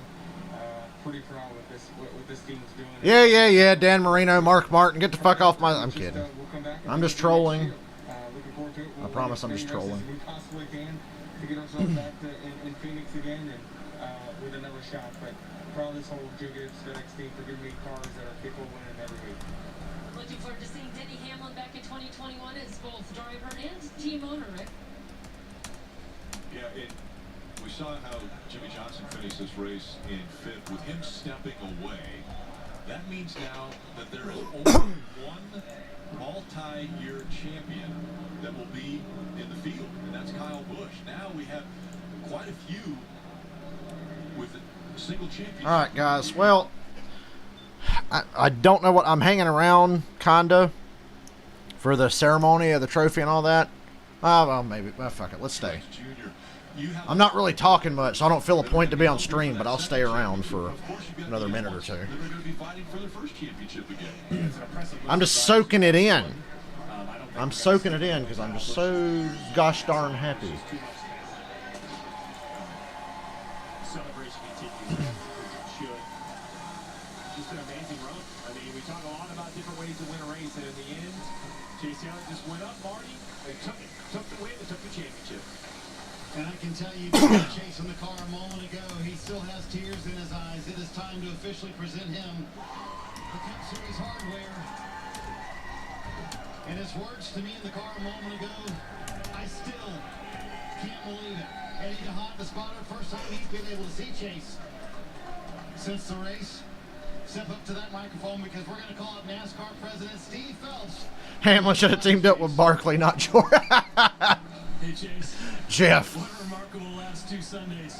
In a must-win situation last week, you That is a fucking amazing trophy. I said that yesterday during the Xfinity race. A NASCAR Cup Series champion. So And put another sticker on the door of the car, too.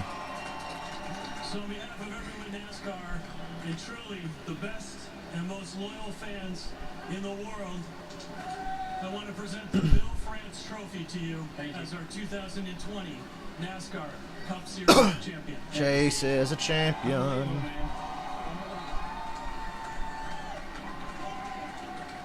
And we didn't even run Watkins Glen and Sonoma this year, and he would have stomped their ass there. How heavy is? I bet that thing is. He's trying to figure out how to carry that fucking thing. Love that trophy.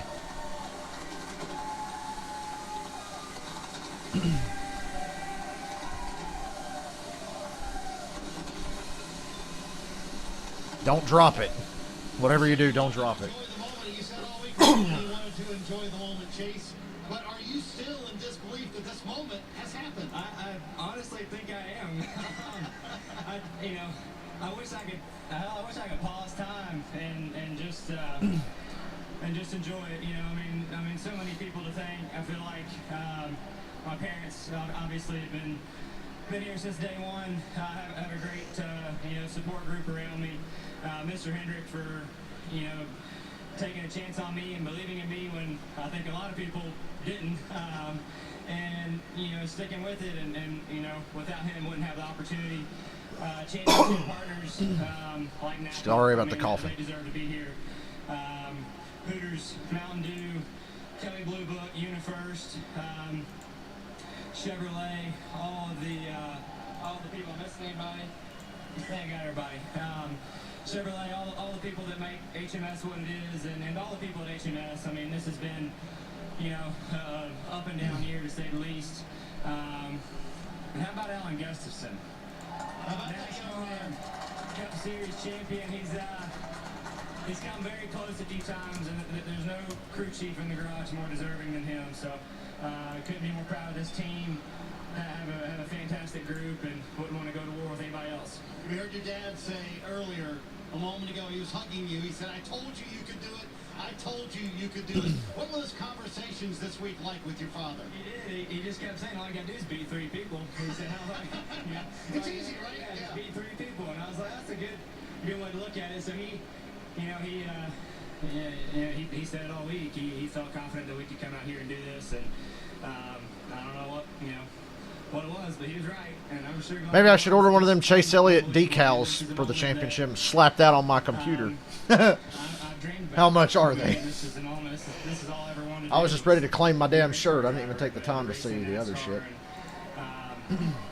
The stars aligned to be here, and this moment is something that not a lot of people get to enjoy. And I just, to be honest with you, I'm humbled and not sure I believe that we get to enjoy it as a team and go home tonight champions.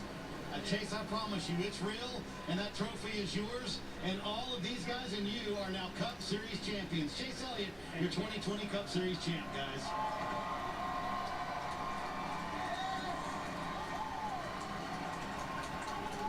We go from the most popular driver now to Dale Jr., who has a record number of most popular driver trophies.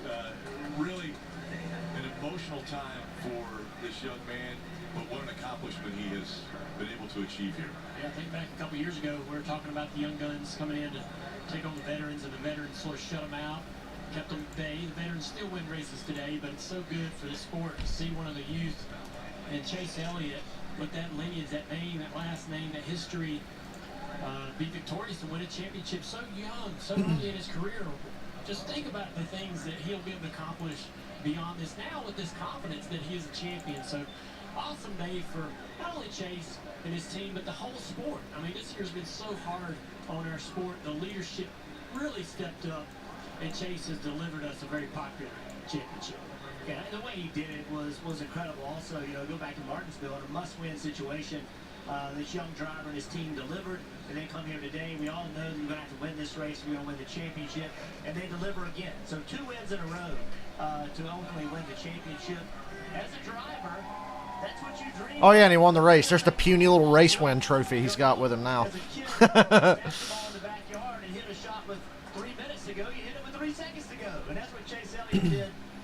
We just stacking trophies, dude. Today, just a wonderful way to win a championship. You have to think of the organization. First it was Jeff Gordon, then it was Jimmy Johnson, and now it's Chase Elliott. And you have to ask yourself, has Rick Hendrick done it again? Has he found another young protege to be the superstar, to go on a massive run of wins and championships? The lineage is there. His dad's a Hall of Famer. I think there's no question Chase is going to end up there at some point. So young, right? There's so much success. It's amazing. There's no telling how far this can carry this organization. We mentioned earlier there had only been 2 father-son combos that had ever won NASCAR. Well, all right. I'm getting the fuck off here. I tell you what, it's been a fun year. I'll see your ass in February. I'll see you before then. Most of y'all probably hang around with me whenever I decide to jump on, but for the most part, when it comes to racing stuff, I will see your ass in February. We had fun this year, but it's over now.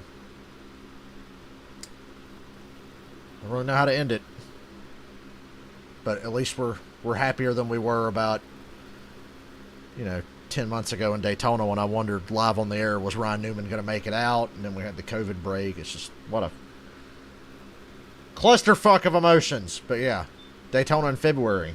I'll be here. Hopefully y'all will remember me. Don't forget me in the off season. It's a short off season. Just don't forget me. And I'll see you next year.